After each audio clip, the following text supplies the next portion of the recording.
All right, getting off to a bit of a bumpy start tonight, but we are here and welcome to the Sunday night show. I am Robert Phoenix, and you are here. Sunday night Astro Live. Thanks for being here. I'm going to try to let me try to mess with my video a little bit here.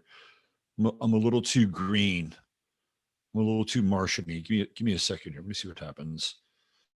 I'm gonna duck out for a second and see what happens here.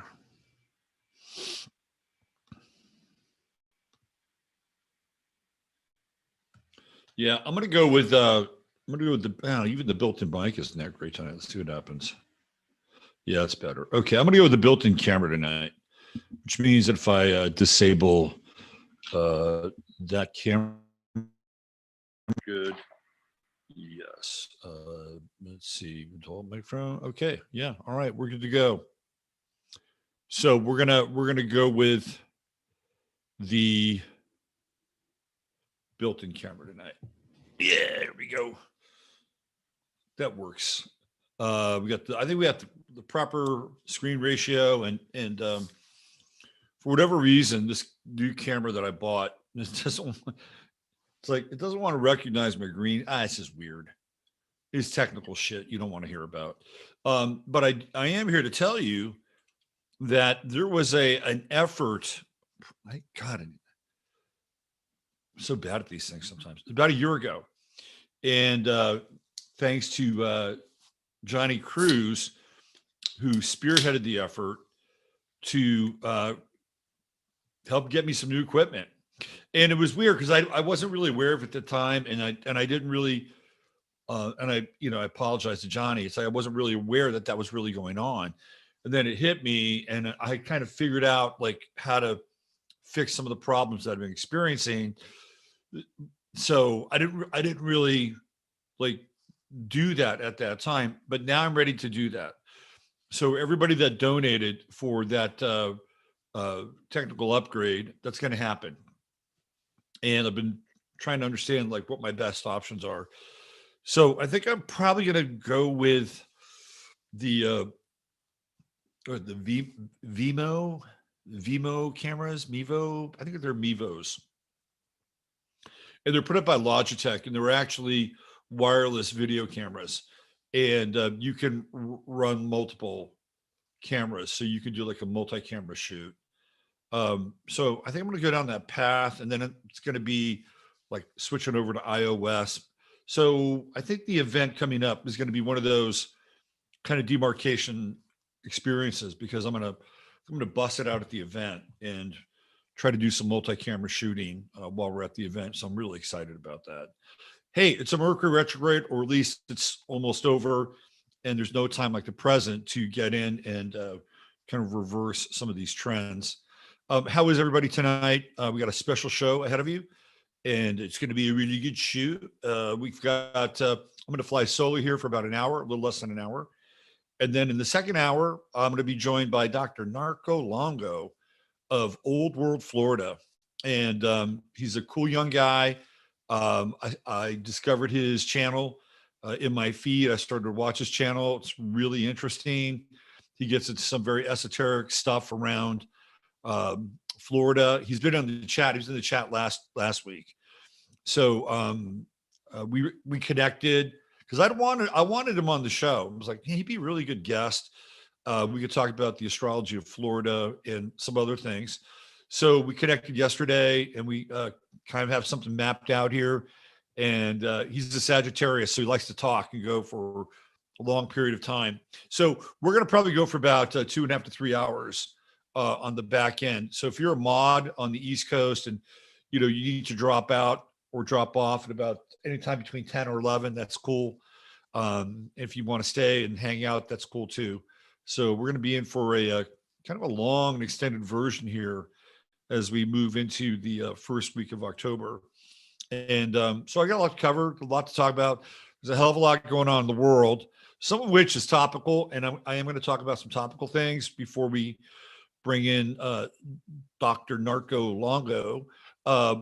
So we'll get into some of the topical stuff, and then we'll go kind of deep historical, Floridian, and then trans-Neptunian astrology. How about that?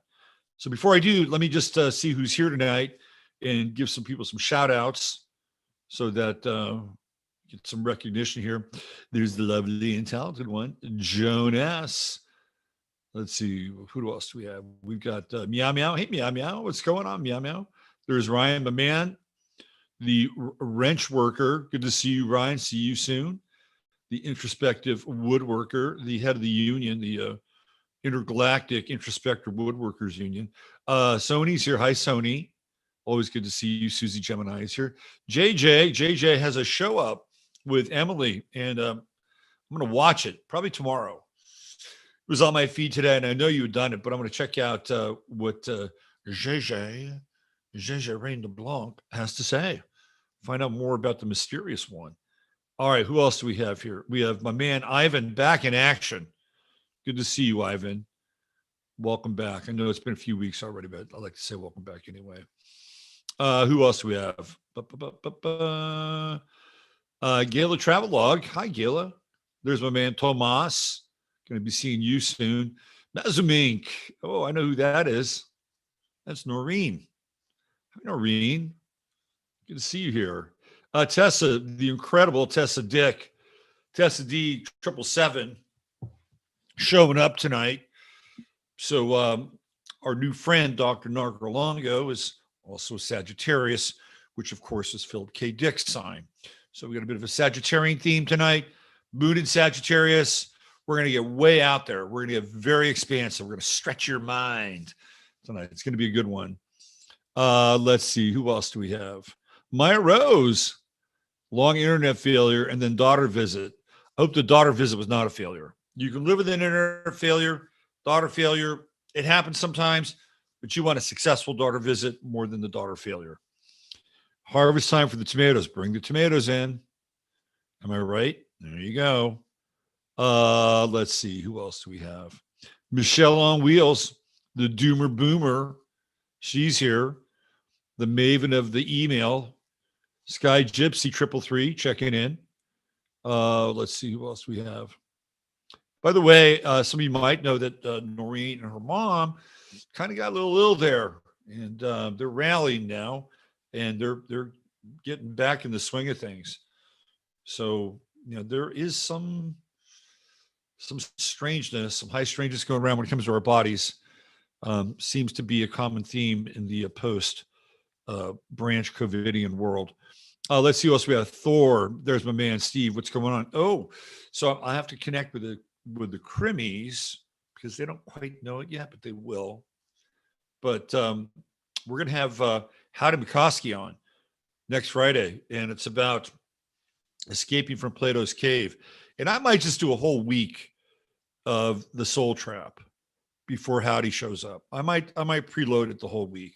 I've been threatening this the escape from the Soul Trap for a while now, and if I have enough time on Monday, maybe I'll put together enough content to check out my show over on 15 minutes of flame.com, where we do this Tuesday through Thursday.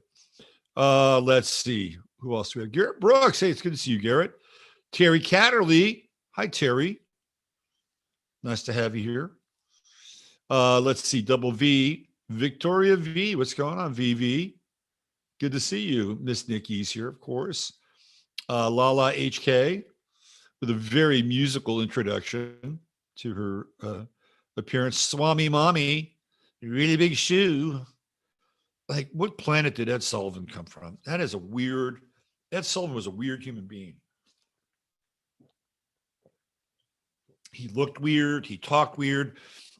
And it's like, I don't know anything about Ed Sullivan except for the Ed Sullivan Show. Like, did he even exist before the Ed Sullivan? I'm sure he did. Probably did radio or some shit like that. But he's just weird. Ed Sullivan is, like, in today's world, could Ed Sullivan even exist? I'm not sure. If he was gay, he probably could. Let's see. Pacific Prospector went to Astronomy Club Jupiter viewing last night. Oh, cool. Pretty close, right? Jupiter is in your face. Let's see. Who else do we have? We got Cassandra. Is that Cassandra? Is it Cassandra? Let's see. Any word on John Levi? I knew it'd come up. I'll tell you in a second. I got a few more greetings, and then I'll get to Ryan. Steve, Fran, happy birthday, Fran. Everybody wish Fran a happy birthday. Ooh, CC Jones, happy birthday. We wished her a happy birthday yesterday. We had a little, I guess, a little version of what was that, like a Patreon chat. Did our own little version. There he is, the Shadow Man, Benito Diaz. We'll be seeing him real soon. D. Layman, hi, D. Layman, raspberry and chocolate. Yum, yum. Dawn Hart. She'll have to share the crown of the Leo Queen for one day in October. But Dawn is a generous soul. And I think for at least an afternoon, she can share the throne with another Leo Queen. Oh, Dr. Longo is here. I'm going to admit Dr. Longo, but I'm not going to bring him onto the show yet because we got a little bit of time. Oh, shit. So let's see. So it is 7:30 his time. I'm going to bring him in. Actually, I'm going to keep him here for a second. So let me hold on. Text him. Okay, so let me do this.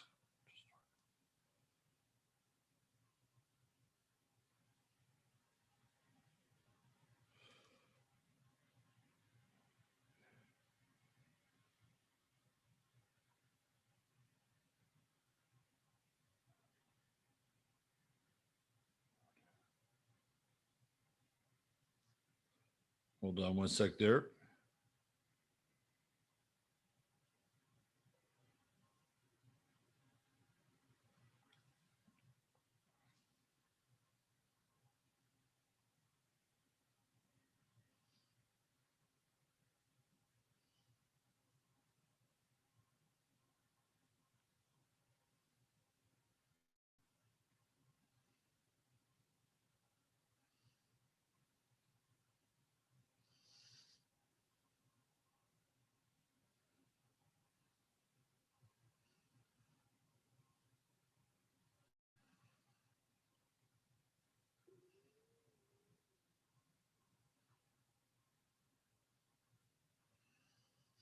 Okay. I know dead air is not cool. So who else do we have? Shirley, we'll be seeing you, Shirley, real soon. Mickey King, she's here. So let me give you an update on John Levi. He's fine. I texted him today. He texted me back, and he's good. He's just super busy. He's working on some other projects, but I got the proof of life, and John is fine. So I'm sure he watches this show. So I'm sure he'll hear that, and he'll be grateful for any concern on your part. So thanks for asking, Ryan. I wasn't going to say anything, but because he was fine, but because you asked, I'm sharing. Okay, who else do we have? Let's see. Love of Scorpio. Anyone know how Lewis is doing? Oh, Southwest Florida. We're in the same town. I don't know. He usually shows up here. I don't have any connection with him outside the show. So hopefully he'll show up. Usually shows up. Wendy Eater. Hi, Wendy.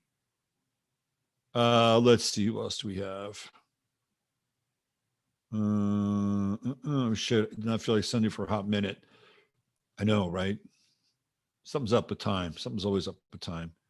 Look, Fran is just being overwhelmed with birthday wishes. You got to love that. Did I miss anybody? Jesse, nothing 33. Hi, Jesse. Provocateur astrology. We got a hot astrologer in the house. A lot of fire in the house. There is a lot of fire in the house. See, and I said we got a hot astrologer. Let's see. There's Amy. Speaking of Pisces, cheeky monkey. Okay, who else? We miss anybody? The Soul Trap. Yeah, we're gonna get into the Soul Trap this coming week. Letty Williams, first one you've caught live. All right, cool. We're glad to have you here in real time, Dr. Duke. What's going on, Dr. Duke? Good to see you. Let's see, Taffy. Saw Taffy yesterday. Good to see her. Welcome to the show, Taffy. And then Will the Beast. I did not. Okay, Will the Beast is talking about the Sunday night thing. Yeah, here we are again. It's another Sunday, another park, another Sunday. And Love of Scorpio is here. Let me do this. I'm going to think on today's show over on Facebook. Why don't I do that? And then I'll throw a quick link over there on Twitter at the same time. All right.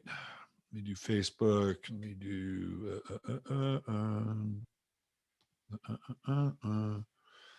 All right.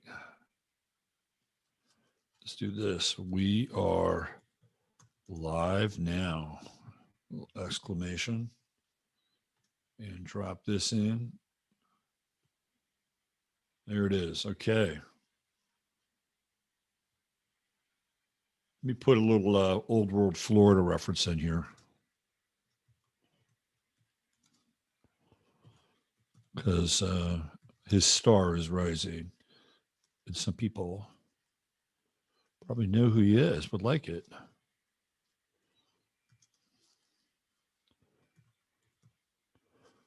You know what I like about Facebook? They don't put any restrictions on the characters.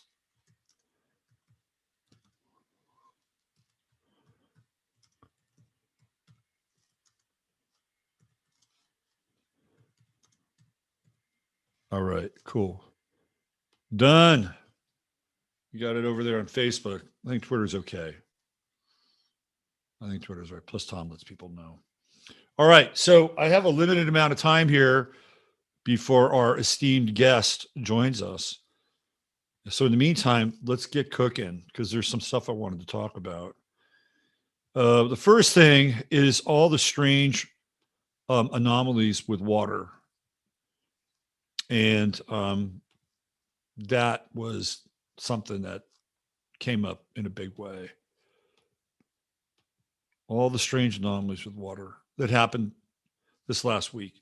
So when we were looking at the chart of the 24th of September, one of the things that we got into, what I really talked a lot about was that Neptune opposition that was happening with the sun, with Mercury and Venus and the moon. So Mercury was retrograde in Virgo. We had the balsamic moon, and we had the flare up with the economy, and markets just bleeding out of their eye sockets on that Friday. And that Friday, even though the next day, which was the 24th, the 23rd, which would have been Friday, was the anniversary of Black Friday, where there have been a couple Black Fridays, but this was one of the first ones where they tried to run the gold market, and the market just completely collapsed and tumbled. It's a very weird story. It's very convoluted.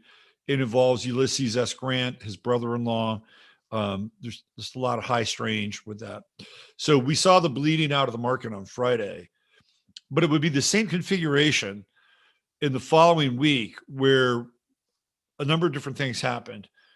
We had, of course, whatever this thing with Nord Stream was. And Nord Stream, when you get into the symbolism of Nord Stream, you have the two pipes, right? 1 and 2. So it's twin symbolism.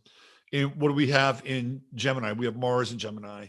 And then we have Mars squaring Neptune, of course, Neptune being in that opposition between the sun and Mercury and Venus, and the moon eventually moves into Libra when it's new, but it's still in that opposition pretty early on. But the main opposition is really going to be the sun, Mercury, and Venus, and Neptune literally like draining out the essence of the thing, right? Which we had talked about 2 weeks ago in the lead up to September 24th. So, that's how Neptune operates. Like in opposition, like it's almost like a vortex. It just sucks out the water, or sucks out whatever the essence of the thing is, right? There's another piece with Neptune. I think a lot of it also depends on where it is in the chart as well, right? So if the sun is below the horizon and Neptune's above the horizon, it's a little bit different. In this case, we looked at Neptune below the horizon. So it literally is like sucking the essence out of the thing. And then with the Mars Neptune square, it's kind of violent, right? Like theoretically, it's violent. And, that would align with some kind of attack on the pipelines. Now, people ask really smart questions these days. Really, really smart questions. Did that even happen? Was there an attack? Was it done by the U.S.? Was it done by NATO? Were the Russians responsible? Were the Ukrainians like? Did it even happen? And we're at a time right now where it's very hard to tell. I mean, that's because that's how things are wired, and that's where they've been wired with Neptune going into the final decan of the sign. It's really hard to get a handle on reality, and it has been for quite a while now. And I think really it happened once Barack Obama repealed the Smith-Mundt Act, which meant that they could run psychological operations and propaganda programs within the domestic territory or the boundaries of the United States. So they can run these programs now. They can run all kinds of propaganda. They can run all kinds of heavy duty, essentially mind control, right? This is what we're talking about.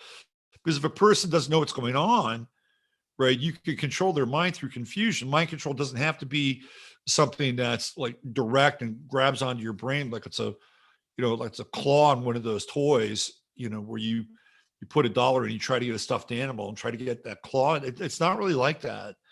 Like people can be so utterly confused that they may not be able to use their minds in any kind of rational or logical way, right? So that's another part of this. And you have a bunch of confused people who are unmoored, don't know if what's up or what's down or what's left or what's right. They're easily led, and we're seeing more and more of that happen. So, that's just where we are with Neptune as we kind of move out of these final degrees, right? So as we're moving out of the final degrees of Neptune, the next stop is going to be Aries, but we're also moving out of the final degrees of Capricorn. So with Pluto in Capricorn. So we're seeing something here that is really reflective of the end of the Piscean age. So it's the end of what we would call religion, right? And I think it doesn't matter what the Abrahamic faiths are. I mean, all three of them at some point will probably be really put to the test. And the idea here would be to create some kind of Aquarian New World religion, which we've talked about. And a couple of weeks ago, I had Christopher Knowles on the show, and we looked at what happened during 9/11 and this whole ritual to the gateway of the gods, which takes us up to Cephas. And from there, it is the reintroduction of the Watchers. The Watchers, in this case, being the fallen angels. And they're obsessed with these fallen angels because in their mind, the fallen angels, they being the custodians, the custodial race to this planet. Let's call them that, because that's what they are. They're a custodial race. And the custodial race of the planet is they worship the fallen angels. They absolutely worship. They're their gods, or they're the creator gods of this world theoretically. So when we move out of this Piscean realm, it is really the end of the Abrahamic religions. So how do you bring the end of the Abrahamic religions into the conversation? Well, you have to have either a conflagration or something that resembles a conflagration. It could be another holy war or another crusade or a third world war, where ultimately our philosophical and religious differences become magnified. And then once they become magnified, then it's like, okay, we got to do away with this. We have to find one thing that fits everybody. One size fits all. And when I was on with, quite frankly, last week, I brought up these charts. I don't know if I'm going to bring them up tonight, but I brought up these charts where Saturn was in Aquarius, and we had 4 different time frames when Saturn was Aquarius. And the first one I brought up was when Hitler was inaugurated as Führer, and then shortly thereafter, like, they're off and running, right? The Third Reich is off and running. So that was when Saturn was in Aquarius. And of course, we have these big kind of Saturnian Aquarian models that are beginning to assert themselves.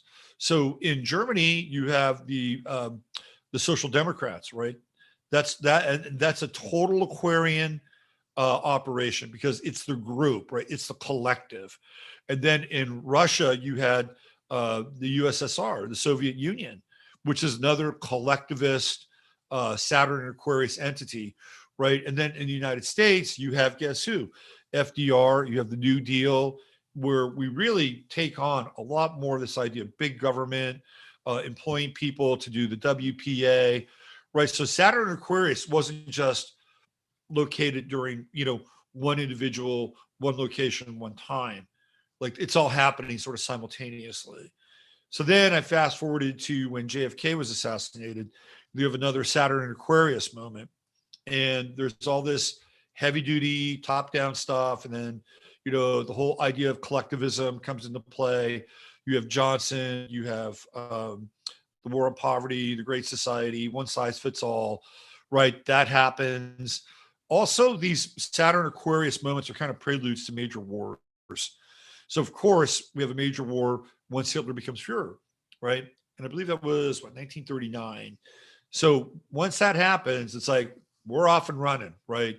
Once Kennedy is assassinated, again, wherever you chime in on that, whether you think it's real or not, Kennedy winds up in our mind being dead, right? So he's gone, he's out. So then what happens? Well, we have prior to him, we have the Cuban Missile Crisis, but then we have the Vietnam War. A lot of people don't like to think of the Vietnam War as being a world war, but I think it is a world war. And the reason I think it's a world war is because there were a number of different countries involved in the Vietnam War. Initially, it was France, and France was having a conflict with Vietnam. They were basically controlling the opium trade, the heroin trade coming out of opium and then getting it processed in Marseille and turned into heroin. Marseille being a port city, of course, the ships would come in there and they distribute it throughout Europe. Then that eventually transfers to the United States government. Hey, how about that? And some of the shadowy figures there. So France is involved initially. We have the U.S., we have Vietnam, we have North Vietnam, we have Cambodia, we have China, and we have Russia. All of them were involved in the war, right? They were all involved in the war. When Henry Kissinger went to negotiate, like where did he go? He went to Paris. It was the Paris peace talks. So now we have Paris and the European theater being involved in that war. So again, in a lot of ways, it has all the markings of a world war, even though England isn't in it, even though Germany is not in it. There are other entities that are pretty large that are in that war. So then we fast forward again. The next Saturn and Aquarius eruption happens during the Gulf War. The Gulf War starts when Saturn is in Capricorn, and then when it moves into Aquarius, that's when they theoretically liberate Kuwait. And then what do you have during that time? You have the coalition of the willing. You have 1,000 points of light. Again, it's all this top-down Aquarian, Saturnian control mechanism, structure, and order, right? This is exactly what happens. And that's a world war, even though they did everything in their power to turn Saddam Hussein into another version of Hitler, right? You have all these countries that all sign up to go get him. That is a world war. And we don't talk about it in those terms, but it is. And every time this happens, there's a new locus of control that basically descends over the planet, right? A redistribution of resources, a blurring of boundaries, all the things that happens during and after a war. That all happens. It's also the first time that George Bush begins to talk about the New World Order. It's like it's on the table. So that happens. Then we move forward again. And where are we? We go to Saturn and Aquarius, and we have the war on, guess what? COVID, right? And then we have the war on, guess what? The American public, during the summer of Floyd. It's all top down. It's all about groups, greater good. Here we are. It's going again. It's happening again. And then where are we now? We're on the precipice or the porch of World War III, right? Russia, Ukraine. It's all Saturn and Aquarius stuff. And it's all with the intent to create a larger locus of top-down control through the greater good. And out of those wars, we had, and I talked about this with Christopher Knowles, and both he and I had a great deal of appreciation for Calvin Coolidge, which is interesting, a very underrated president. You have to, when you go back and you look at presidents, you honestly have to go all the way back to Coolidge to find somebody who actually kind of knows what the fuck they're doing. Seriously. And he only lasted, I think, 1.5 terms because he took over for president and then he came in and he did a 4-year term and he decided not to run again because his kid died. Now there's some Mandela effect stuff around his kid, which I don't want to get into right now. But it's one of those crazy Mandela effects about whether his kid died or not. It's really, really weird. But anyway, this is what we've had with Saturn and Aquarius. And It's all part of it, right? We have the League of Nations, which Coolidge would not sign off on, but it was there. We have the UN coming out of World War II. That's there. And if we move down this path of a global conflagration, we will have yet another governing body that would be global in its scope. Will it be the UN? Will it be the World Economic Forum? Who knows? Maybe it'll be something new. But the whole idea here would be to bring the world into one order, right? One rule, one law for all. And they have the planks in place already. The planks being some of the climate stuff, right? Getting people to be more dispossessive of their own material worth and well-being, right? They're guilting people out for having things.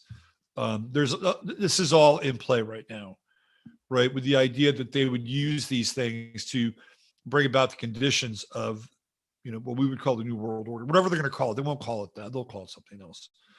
But that's where we are right now. And Neptune plays a big role because we don't really know what's going on, right? This is key. This is really critical. And so we have this event that takes place in Ukraine, not Ukraine. I'm sorry. My apologies. Off the coast of Sweden, right? Where they have this Nord Stream and we see all these bubbles. And it looks like they're losing gas like crazy. So it is a Neptunian event, however you slice or dice it. Then we have what happened in Florida, on the west coast of Florida, Fort Myers, which looks like a freaking bomb drop there with this hurricane Ian. And of course, they are in hurricane season. So these things do happen. Can they technologically tweak the hurricanes and other forms of weather? Of course they can. I mean, there's a list of weather patents that are probably as long as my arm. If you're going to put them on a piece of paper, they can all influence the weather, right? We've seen it before. And when Professor Longo joins us, we'll talk about this. Because he is a resident of Florida. We were talking about it yesterday, and a lot of this has to do with things like disaster capitalism and essentially getting people out of their homes and off the land who would not sell their homes, right? If you're somebody who built your house in Fort Myers, let's say you built it 30, 40 years ago, and you built it as either a primary residence or a place to get away, you're not fucking leaving, right? Because it's nice. You like it there. I've been to Fort Myers. It's kind of it was a cool little city, destroyed now, but I enjoyed my time. I was like, it's a pretty cool little place. A little funky, a little Tartarian in some places, but it was cool. I liked it, right? So who's going to want to move from there? Not many people will. And if you're somebody who has a piece of property and you pass away and you have kids, I bet your kids will like it, right? Like, hey, yeah, we got a summer place in Florida. Yeah, sure. Leave it in yeah, go ahead. Well, we'll take good care of that place versus, oh, hey, yeah. And by the way, this is no knock on Springfield, Illinois, but I'm just going to use it. Yeah, we got a place in Springfield, Illinois. It's a 3-2. It's about 1,300 square feet. It was the place you grew up in. We're going to leave it to you. Oh, gee, thanks. Right. Can we sell it once you guys pass on? Right. I mean, it's that kind of difference. And no knock on Springfield, Illinois. I'm sure they're wonderful people. Some of them might be in the chat tonight from Spring, but that's not what they're going to do. Fort Myers is like, yeah, sure. We'll take over that place. This is what happens. So when you have a big natural disaster like that, it basically wipes out an entire community. And it allows developers to go in and redevelop that stuff and sell it for a lot more, believe it or not, even if there was a supposed hurricane that came through there. So that was happening. That's another water event. It was almost like they were happening almost simultaneously. Like there's this strange ritualistic kind of water thing going on. And then I have found this video. It was on Twitter. It's incredibly bizarre. And I think I'll try to play it when Professor Longo is with us. And so what it is, it's a river of fish. Literally, it's a river of fish. I think they show up in Saudi Arabia. It's the weirdest fucking thing I've ever seen. It's like this river it's like the river and the fish are appearing at the same time. And I thought to myself, is this how creation started? Right? Like, are they showing us how creation started? Was there something about this thing that was revealing? Like, we think that, well, this thing happens and then this thing happens. Like all of a sudden there's there's a crater, or there's a riverbed, and then over time it fills up, and then over time these little things kind of eventually move into them, or maybe this other tributary comes in and then fill it. No, this thing happened all at once. It's like, did creation happen all at once? Did it happen all at once? No, I'm not even talking about a big bang. I'm just talking about like, this is bizarre. It's like all of a sudden this river got created, and who knows, maybe it's dried up by now, but it's just really strange. And so we're seeing all these very weird Piscean things happen. And I think they have to do with the end of the Piscean age. And you would say, well, what about the fish in the water? Well, to me, it was really Aquarian. It was just almost like somebody just dumped out the contents of what was in the urn, right? And all of a sudden, all these fish started swimming downstream. And all these people are going nuts, or, these nomads, these Bedouins, crazy. So anyway, that's just kind of wrapping up a little bit and bringing in some of the Piscean element and the Neptunian element from last week, because it got lit up with that opposition and that square with Mars. And even the Mars square with Gemini with the Nord Stream 2, right? We think it happened. If it did happen, then clearly Mars would be part of the equation because of like the movement, the violence, the military component to Mars, all that stuff. But it's very, very hard to tell. It's hard to tell. It's hard to tell the good guys from the bad guys these days. And I think that's exactly how they want it. All right.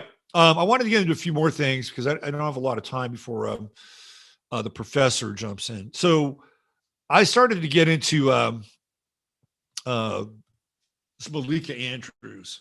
Let me just give you a little visual of Malika Andrews. And let me bring it up here. So Malika Andrews started to make some waves a few weeks ago. Well, more than a few weeks ago. She started to make some waves a couple months ago. So this is Malika Andrews. She's an Aquarius. She's an Aquarius. I don't know what her rising sign is. They don't have a rising. She's definitely Aquarius. She's definitely a Gen Zer, and she's got, I think, 3 planets in Aquarius, 3 planets in Sag. She doesn't have any water. She has Saturn and Pisces, and that's it, right? Well, her story, let's just do a quick kind of peek on her. Let's do this. Her story is that she graduated from Portland University in 2018. And within 2 years, she became the host of probably one of the most popular pregame sports shows, the NBA Jump.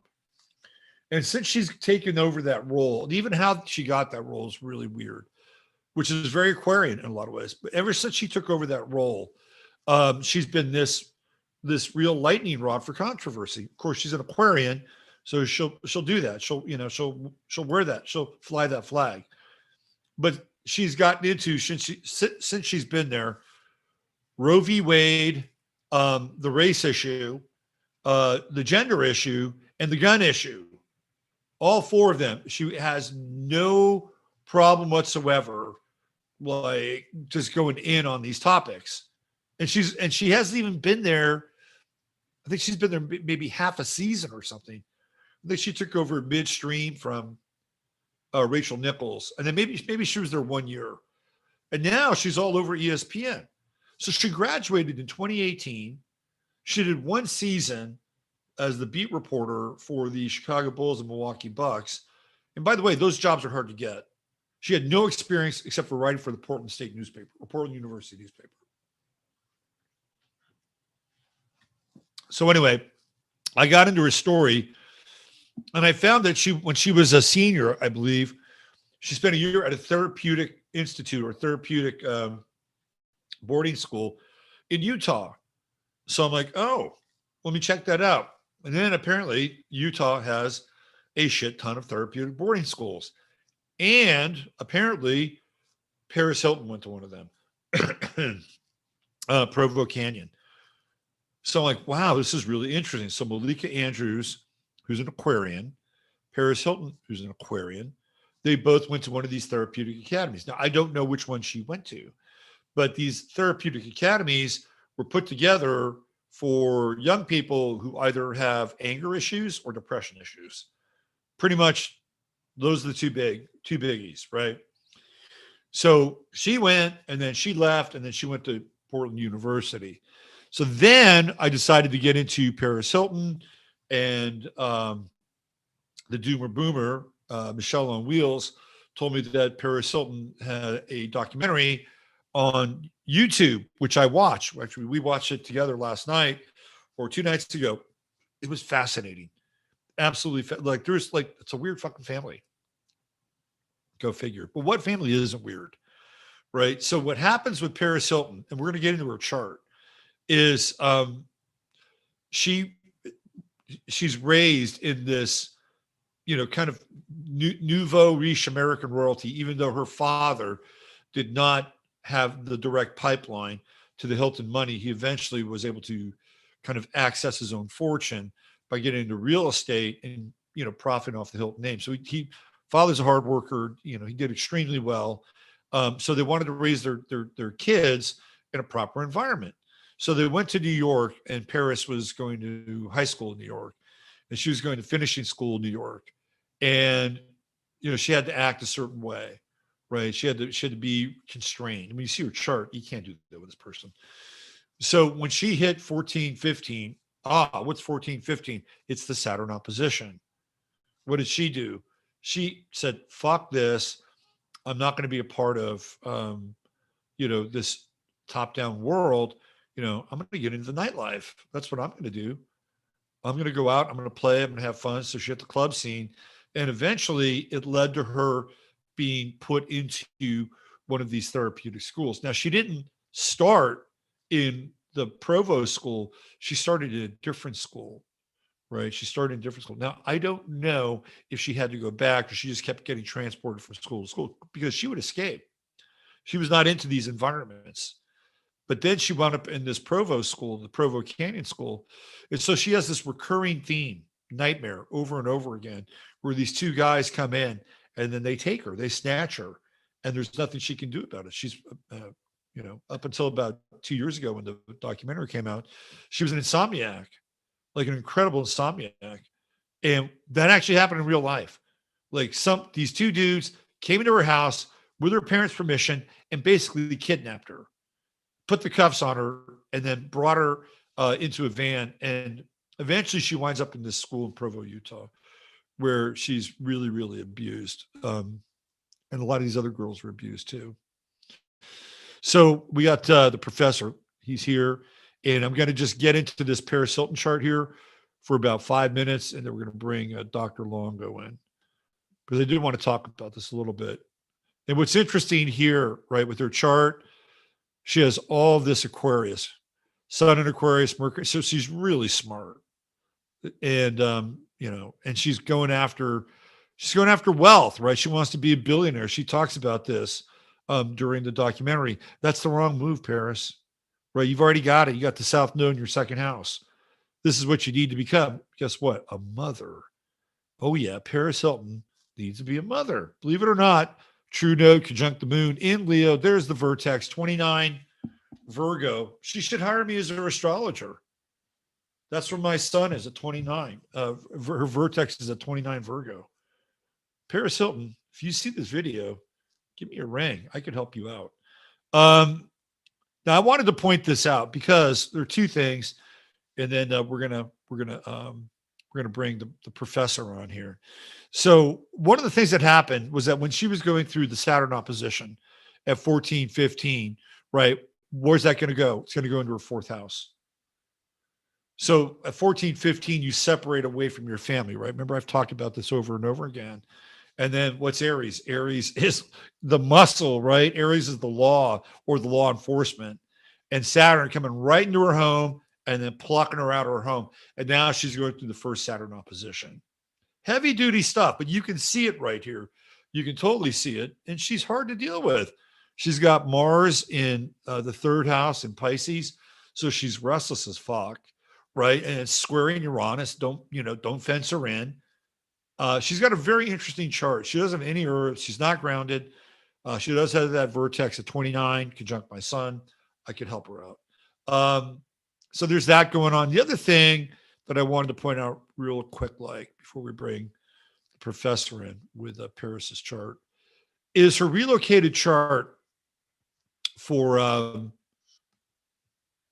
Utah, which I brought up here. It's quite interesting. I also did Jeffrey Dahmer's chart, although I don't think we're going to talk about him tonight because Jeffrey Dahmer's in the news, unless we talk about it with the professor. Okay. Just wanted to show you really quickly. I did her relocate. Let me see. I think I put it up here. Yeah, I put it up here. Right. Okay. So I did relocate her chart. So in astrology, relocation is really important because you can see what's up, right? You can see what's up when you go to a certain place. And look at what we have here. In Provo, Utah, she has Sun, Mercury, and Mars. Now, what's interesting about this place is that she would find out who she is, right? With the Sun in the fourth house. Like these are some of the emotional values that she would capture from that place.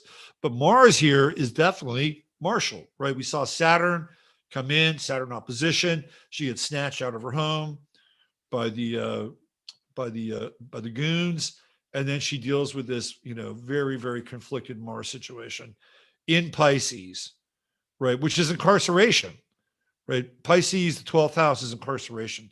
And in Utah, she's got a Scorpio rising. So of course she's going to go through intensity. She's going to go through the dark night. And the goal here ultimately is liberation and escape.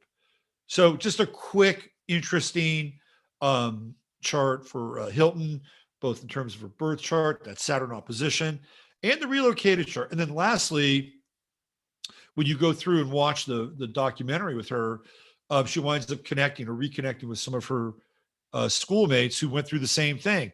And look what we have here: Saturn, Jupiter, Pluto in Libra in the 11th house, which is friends. And apparently she wound up getting some legislation passed based on like just how dark these, like they were giving them drugs, without their consent. Right? So they can give kids now like sex changes without their parents' consent, right? But giving drugs back then was like without parents' consent, that's a really big deal. Then maybe the parents like signed a line item or something on the agreement to bring them in. Maybe that happened. But here, even with law, with the true node and the moon, right, in the 9th house, Paris Hilton made a difference with how some of these therapeutic centers are treated or treat their people. It's a really interesting story. It's a really interesting relocated chart. And even more importantly, it's an interesting look at the Saturn opposition and what takes place and how it really unfolds in the chart. All right. So let's get rid of the share here and let's keep this show moving. And I'm going to put on my headphones and we're going to bring in Dr. Narco Longo from Old World, Florida. And we're going to go 3-4 levels deep and immerse ourselves into the history and the astrological history of Florida and then some. All right, let's bring him on.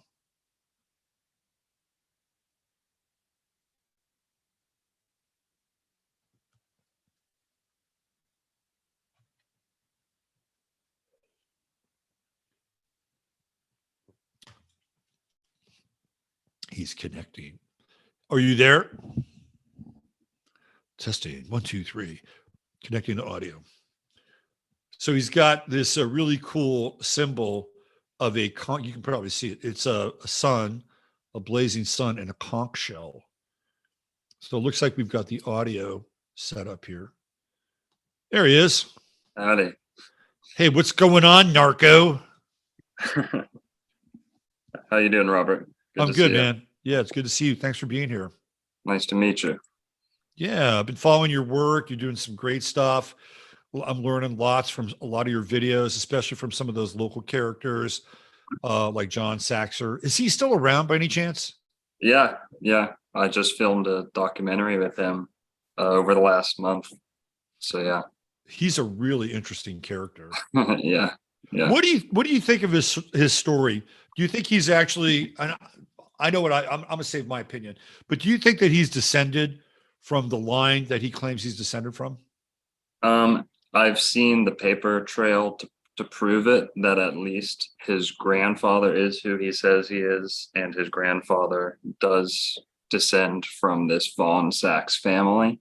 It is one branch of the Saxa, or the Saxons, like the royal family of England. So he didn't adopt that name. That is his birth That's his name. I believe him, by the way. I don't think he's fudging it. Yeah. And being around him, I've never been around royalty, but if I had to guess what royalty would be like, he is like that. He is graceful, he's virtuous, and he's the sweetest man I've ever met. So is he still living in that place where he like uncovered that portal, or did he move from there? No, he moved. He's in he's not far though. He's about five minutes away. So right. When does your documentary on him come out? Oh, it's already out. It's been out for like a couple days, a week. So it's on your Old World Florida channel? Yeah, Saxer Stones, the Saxer Stones. The old one was the Saxer Saga. I saw the Saxter Saga, which was kind of I think you put together a compendium of like an interview on a cable access channel or something like that. Or, yeah, right. Do you want to tell people who John Saxer is and why we're talking about him? Sure. So I'm from Florida. My channel, Old World Florida, basically focuses on the old secret hidden histories of Florida and some of the covered up archaeological discoveries. And basically John Saxer he's an archaeologist, he's a Egyptologist and a pyramidologist. He has a patent in a pyramid healing energy bed. It's in the documentary, but he's an interesting man, one of the most interesting men I've ever met. And he basically has discovered along the west coast of Florida.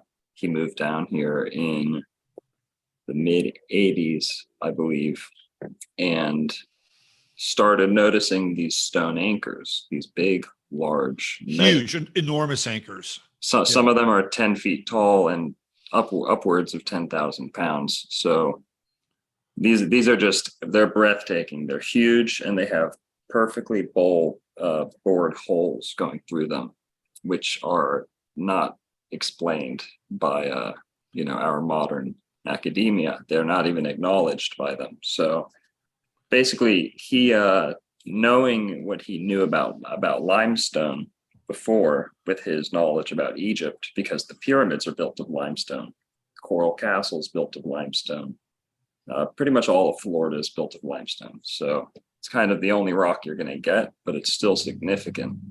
And he knew how to date them just by a glance. At a glance, he could see based off of the patina on the rocks. Right. So that they were at least 6,000, 7,000 plus years old. And they have rope marks.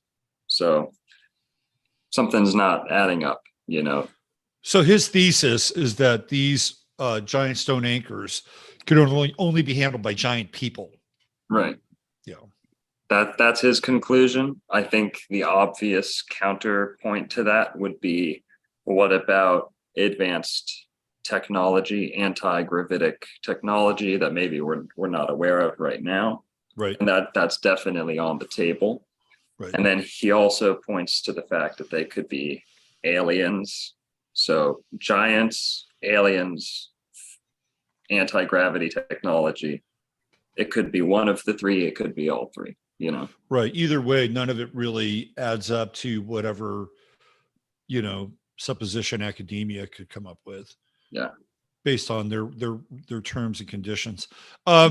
So I found you because I, have a lot of interest in Tartaria, and a lot of, I would get a lot of Tartarian, channels in my feed. And then one day your channel popped.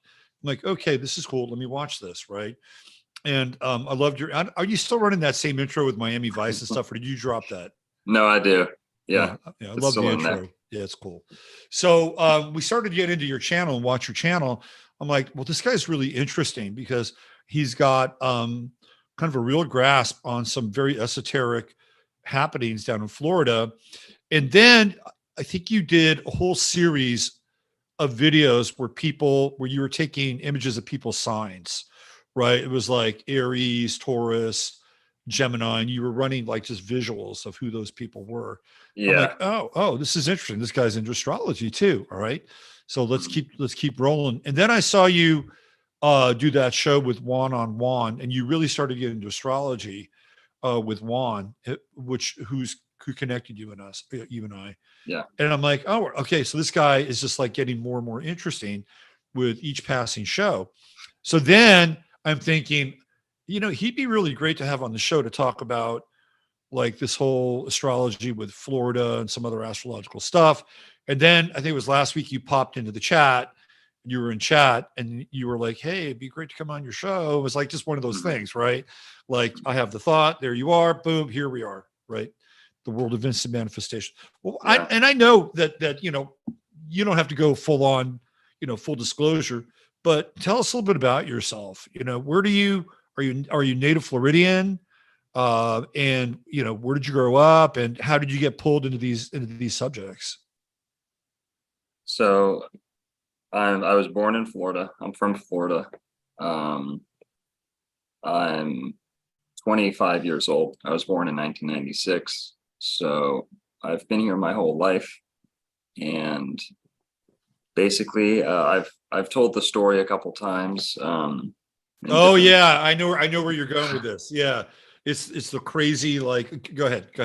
Well, it wasn't that impactful, but it did happen. Yeah. It's just that I've told the story a couple times now. But I had an experience with a bufo toad that may or may not have kickstarted my conscious awakening, whatever you want to call it.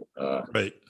And basically, as soon as I got out of high school, I really started getting into astrology because as you go through the conspiracy theories, as they're called, Right. 9/11, fluoride in the water, whatever it is, at the end of the day, you realize these people are very into the occult.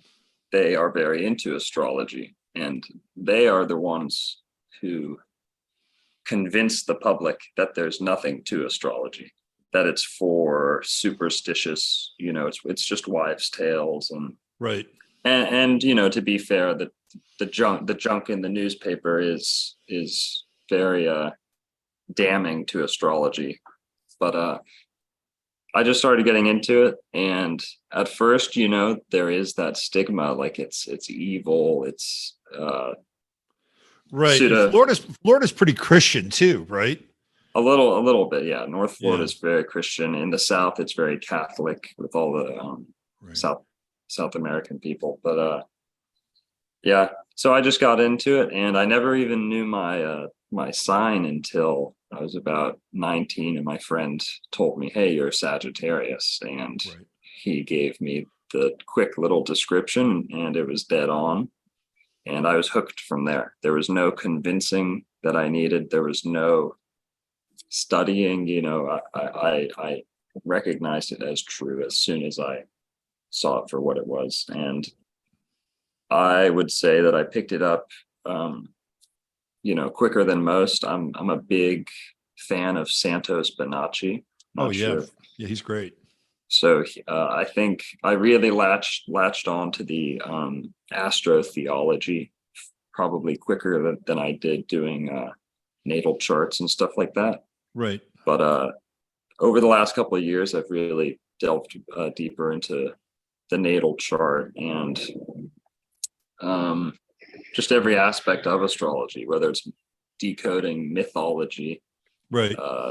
astrotheology, like I said, and just everything. I keep this guy with me, the rulership book. Right. Yep. And it's just helpful with everything. I dress according to the days now, Right. with the planetary colors and stuff like that. So it's really interesting that you brought that up because I was thinking, about this show and about what you and I would talk about and like, where is astrology going? And for my generation, first of all, I grew up in a period of time where there, astrology was really not thought very highly of. And the amount of material that was available for astrology was quite limited. Like you had some books maybe by like Alan Leo, and a few of the other older astrologers. Of course, you'd always get Sidney Omar's like yearly prediction shit and stuff like that, but it just wasn't really very robust. And then over time, you had this whole wave of kind of like more psychological astrologers like Liz Green and Jeffrey Green and what's his name? Was it Arroyo? They started to come into play, and it started to take astrology, at least in the mainstream, to another level. Now there were already some really gifted astrologers that had been around, like Mark Edmund Jones and Dane Rudhyar, but those guys were very arcane and pretty esoteric. So there was definitely a shift in astrology sometime, I would say, in the early 90s. Stephen Arroyo, Liz Green, Jeffrey Green, and a number of other people. And so we began to look at astrology from all these different angles, like the Jungian angle or the archetypal angle. And it just went into a different place and a different depth. And then, then there's the commercialization of astrology, right? Which is huge right now. Astrology is massive. And I thought to myself, well, there's this whole new young generation, which you're a part of, and who are really, I think, very predisposed towards astrology because you're born with Pluto and Sagittarius, big concepts. And then you have, not you personally, but after you have Neptune in Aquarius and Uranus in Aquarius. And you have some of that with Uranus and Aquarius. So those outer planets are really predisposed towards astrology and being able to kind of understand and grasp these things. And so I asked myself, it's like, well, what happens when a large number of a generation becomes really fluent in astrology? It's like, well, they live by astrology. That's what happens. Like everything becomes part of this overarching, not even a system, but a cosmology that is integrated into everyday living. And I was thinking about that before we got on the show today. And when you brought that up, you absolutely confirmed that. So this is a major generational shift where we're going from theory in a lot of ways to practice. Would you agree with that? Absolutely. Practical for sure. I think you hit the nail on the head. I'm very big into that. And I think that starts with showing people how they already unconsciously acting out these planetary and zodiacal archetypes, whether it's the days of the week. Everyone goes and takes their girlfriend out on Friday, not Saturday, unless you're trashy. Saturday is Satan's day, right? So you go and get blacked out, right? And then Sunday is the Son of God, Christian worship day, and you go to the beach and forgiveness for, what did I do the night before, right? And so I think we need.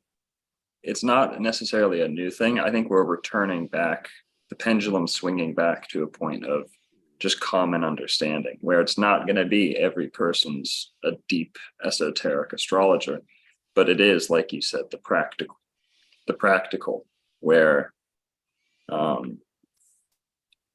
stuff like the holidays are all the signs of the zodiac. They're the festivals of the signs that they're in, right? Exactly. Whether it's Labor Day in Virgo, right? Service, occupation, right? Or Thanksgiving in Sagittarius, abundance, positivity, absolutely, yep, grace. Or Capricorn, Christmas, where it's Santa's Satan, and if you're bad, you'll get coal. Right. Jesus would never punish you, but Santa will on Christmas time. Right. We get the resurrection of the seasons and Aries and Easter. So yeah, they're all lined up, right? And even something like the summer solstice, which is very interesting in terms of a day, the Midsummer Night's Dream, even that plays a bit of a role as well. So it's an interesting concept to embrace, astrology as a living principle, and a living art. Now, that said, one of the things that I have always tried to get people to wrap their heads around would be this idea of this fatalistic interpretation of astrology, Mhm. right? And that, oh, it's Mercury retrograde. Oh, it's horrible. It's like, well, no, let's like back off from that, Mhm. right? Like if you believe that it's horrible, then what's going to happen? You're going to begin to create the conditions around whatever this thing is, right? So there's a part of me that likes to go into something that's slightly agnostic. Like I acknowledge it, it's going to happen, but how it happens and how you work with it should be theoretically independent of whatever kind of collective belief that goes into that. What are your thoughts around that? Um,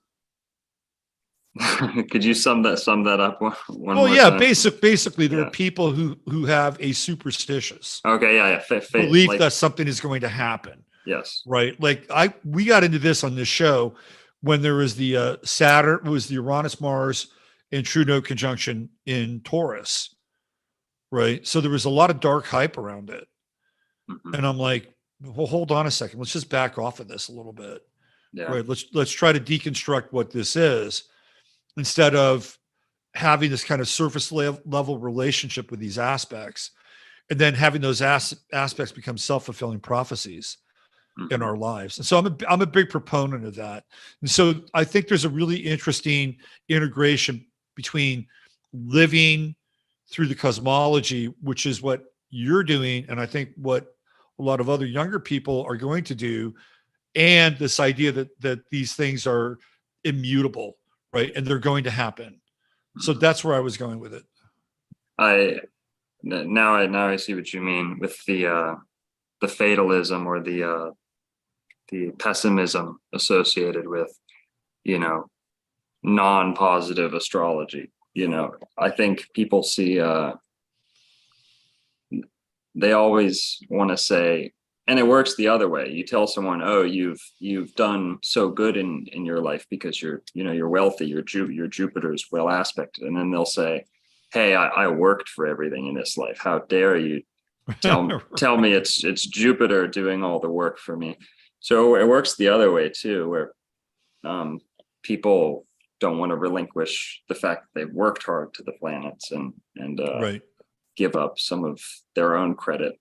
But I think that it is silly because you really just want to avoid friction. No bad aspect or a bad transit is not going to kill you on the spot. It's just going to add friction, and it's better to be conscious of it than to just let it hit you, Yep. blind. So it's Yep. it's it's like double slit theory kind of. If Yep. you can see it before it happens, you've already altered. You've The already trajectory. Yeah, yeah. the trajectory of it. That is so true. And friction is a term that I like to use when I talk about a square. Like when you have a square that's happening either natally in your chart or in a transit, what does it do? It creates friction. And what do you get out of friction? You get energy, right? What do you get out of energy? You get the ability to make changes through that friction. So that's a really excellent way of putting it. When I was young and I was in my 20s, people would ask me how old I was, and I tell them, and they say, "Oh, you haven't gone through your Saturn return yet." And that must have happened to me at least half a dozen times before I was 28. Mhm. So when I heard that, I didn't really understand what that meant. I mean, I did a little bit later on, but even back then, there wasn't. This is like again the early '80s, mid '80s. There really wasn't a lot of sufficient kind of counter evidence to give me a different way of looking at it, right? So I went into my Saturn return Mhm. thinking that, well, this is going to be shit, and because everybody Right. else says it's hell, and so I was already predisposed to having a bad experience Mhm. during that time. So I think that's one of the main things that's changed with astrology is that we've Mhm. been able to move off of some of that stuff, and we have a lot of people now that are much more well informed around it. And you can have a much more meaningful discussion around some of these Mhm. things. Yeah. Yeah. Um, about Saturn returns, something that does play into that you know, is astrology. Can it curse you? Can it seal your fate? Is the have you ever tied the 27 club into the Saturn Oh yeah, returns? I did a whole show in that a long time Yeah, ago. yeah. Yeah, yeah, That's yeah. at 27 that Saturn comes back into the beginning of the sign, not the same point that you were born on, but back into that sign. For some people at 27 years, because it's 2.5 years before it hits 29 exactly. Right. Yep. So that's when all these rock stars seem to, They all seem to kind of lose it too. Like lose control. Yeah. So I read that book, The 27s, and I actually had one of the authors of the book on my show a really long time ago, because a friend of mine actually was the publisher of that book. So I went through all those stories, and they all lose their shit. I mean, they're all coming undone right around 27. The one that really blew my mind was Pete DeFreitas, who was the drummer of Echo and the Bunnymen, and he just goes completely AWOL during that time. Of course, Hendrix dies when he's 27 as well. Yeah. I also think it has something to do with that number 27, and that you hit that 9 cycle, right? It's like you're coming to an end of something. Yeah, it's like three nines, right? Yeah. Like 18 is 666, and that's kind of what 18 is like. And then 27 is 999, Right. Yeah. So you get that, and you come to the end of that cycle, and it's like, well, what are you going to do? Are you going to like transcend through that part of your cycle, or are you going to go belly up like the 27s? Yeah, Saturn returns are really. I don't know if you caught the part where I was talking about Paris Hilton, but you and I talked about this a little bit yesterday, where these guys physically went into her home and took her out of her home, right? And she had Saturn transiting in Aries through her 4th house. So wow. I mean, wow, that's like, Saturn tragedy, Mars armed invader. That's right. 4th house in your home. In your home. That's right. Yeah. And you can even tell who set that one up too. That was the father, right? Yeah. The father set that one up. Let me can I ask your perspective on something? 4th house, 4th house, 10th house, 5th house, some people say. Where do you place the mother, and where do you place the father? Because I know, I'll give you my philosophy on it, but I want to hear it. So my philosophy is that the 4th house is the mother, since it's ruled by Cancer. Right. The 5th house is the father when you're up to about 7. And then it shifts to the 10th house. Okay. Because when you're young, the father is the son, right? Because that's the father's role. He's playful. Right. And then at 7, when you have that first Saturn square to your son, the father's relationship changes. And then it moves to the 10th house. So that the idea then is that, the father wants to, whether you're a son or daughter, it doesn't really matter. Like, they play a role in creating boundaries, discipline, and theoretically hoping to shape your destiny by shedding that role. And that's my take on it. So the 5th house to a certain point in time, and then a 10th house after the first Saturn square. Yeah. Yeah. You hit the nail on the head as far as what I think. I learned astrology a lot from Aleister Crowley. Not sure if you know him, like him, hate him, but well, so I know Crowley really well. Well, not personally well, but I know a lot about Crowley. Yeah. And Crowley is a brilliant astrologer. He's one of the best. One of the best in He's Western. An absolutely brilliant astrologer. And if you can take out whatever kind of thought forms you have around Crowley, and there's some pretty heavy thought forms around Crowley too, but as an astrologer, he's amazing. Yeah. His general principles of astrology, the book that he co-wrote, is the best description of planets and houses, planets and signs. He does the entire, it's the best. But blah blah blah. Basically, he places and he had a lot of success. So it's worth noting that he placed the 10th house as the mother and the 4th house as the father.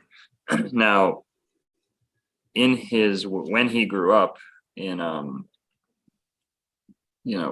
Victorian England, basically during that time, the mother in that culture was the authority figure and the punisher, and the father very often in that time period in a Puritan England, he was Puritan, the father would be kind of the nurse, the nurturer, the sweet one.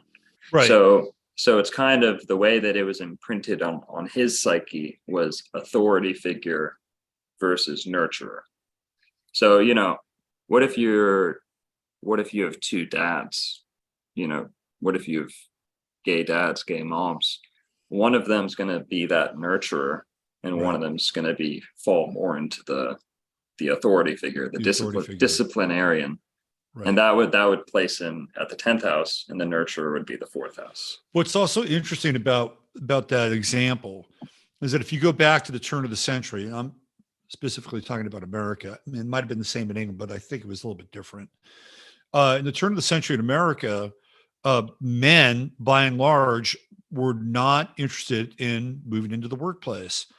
They didn't want to work in factories. They wanted their independence. They wanted to be guys that either farmed or smithed or did some kind of craft, right? So they would be closer to home. I mean, that was how things were working in America at the beginning of the Second Industrial Revolution. And it's interesting that the mothers or women were the ones that were going into the factories and the workplace before the men were. Mm-hmm. So that actually resonates in some ways with the Crowley version, but then that all changes, right?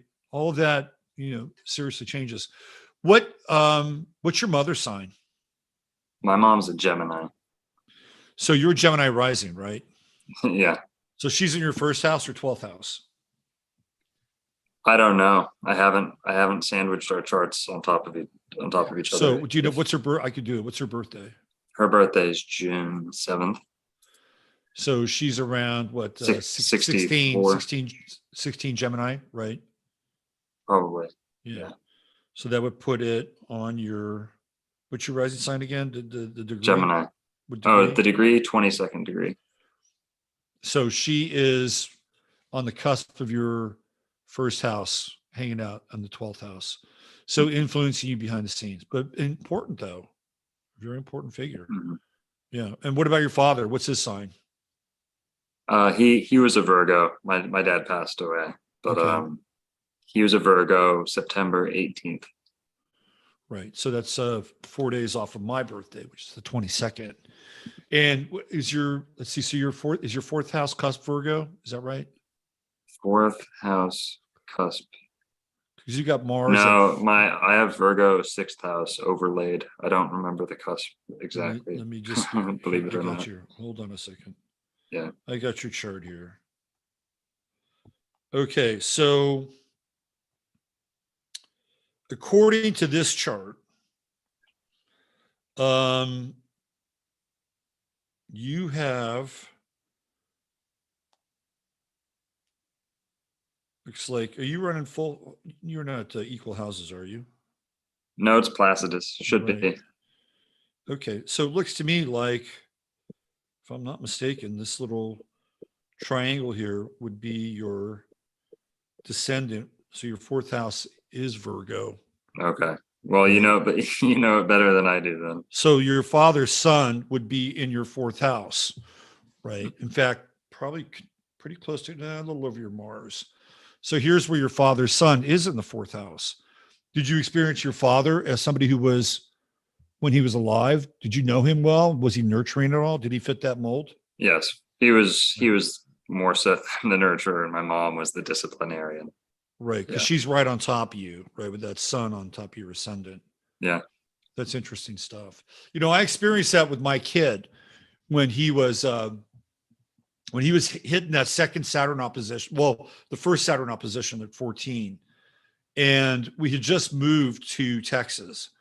So my chart got relocated. And when I was living in California, I had relocated Jupiter and Saturn in my fifth house. So it was a nice balance of like, fun and structure. Then when I moved to Texas, my Jupiter moved into my fifth house. So I just had this raw naked Saturn, fourth house. I had this raw naked Saturn in my fifth house. And that's when I started to notice that I got a lot tougher on my kid, right? I got a lot more strict with him. And it was really hard for him because he was really used to like a lot of the playful stuff that we experienced when he was younger. And now all of a sudden, I mean, the planets and everything changed dramatically, even in his chart, because in California, he had a sun in the ninth house. So he was a real ninth house character. He was really playful and fun. And then when we moved to Texas, his son got relocated to the eighth house and he became more hidden and withdrawn and started to go through some kind of darker waters, right? So it was really interesting to see all this getting played out in real time. And I could see it. I could see it happening. But what do you do with it? Well, in my case, I became his Little League coach. So Saturn in the fifth house worked out really well because I got to coach him. I got to coach all these other kids. I was the manager, right? It was Saturn in the fifth. Mm-hmm. So it was a good time. We had a lot of fun. And again, it's all about context with astrology. If you understand what the context is and can be, you can get something out of it, right? You can get something out of what looks like, a losing situation or something that shifted and changed. Have you ever experienced anything like that? Well, I mean, Saturn can be your best friend. Saturn can be, the fortunate planet if that's what you need in a house or in a sign. If you need authority, if you need to be the authority figure. So it's not always misfortune, Right. But, you've got it at 0 Aries retrograde. Mm-hmm. Wow, that's really interesting. Now, I've heard people consider that 0 degree between Mars Pisces as it's not even in your chart. It's like it slipped through the cracks. Some people I've heard describe that as. But what's your take on that? Well, I think it's a really good entree to talk about the astrology of Florida. Okay. Because you have your Saturn moving backwards towards Pisces, right? Mm-hmm. And it's like it's headed towards your midheaven. It's like, okay, before you go forward, you have to look at this thing, right? You have to go down this path and explore this relationship with what's going on in your 10th house. You have sorry. Go ahead. You have Pluto on the MC, you said? Yeah, it's on the ninth house side of the MC. Okay. So it's but at the top of your chart. It's at the top of the chart. It's the highest planet in my chart. Yeah. Right. Yeah, I have Sun conjunct Pluto. I saw that. So. I know, right? So you're going to be a freaking philosophical, astrological rock star in this lifetime. Well, or a cult leader. Well, you could be both, can't you? Yeah. I think you're working on it. I think you're doing a pretty good job on both those fronts. Mm-hmm. And MC Pisces with Sun conjunct Scorpio is a very common trait in cult leaders and religious figures. So right. So Charlie Manson has what, like 3 or 4 planets conjunct the Sun in Scorpio, and they're all. I think they're all in the 8th. I think they're all in the 8th house. Here's an interesting. We're going to get into the Florida stuff here, but here's a really interesting little side note about quote unquote psychopaths. So I was looking at Jeffrey Dahmer's chart last night. Oh yeah. Yeah. And he's a Gemini. I think he's a 0 degree Gemini. Mm-hmm. So one of the things that jumped out was that he has a moon ascendant opposition. I'm like, oh, well, that's kind of interesting. And then you go through Astro Theme, they have other people that have those aspects, right? So I went a few layers deep. One person that has a moon ascendant opposition is David Bowie, who I think is quite interesting. He's got a very unusual chart. And I can actually see that with Bowie.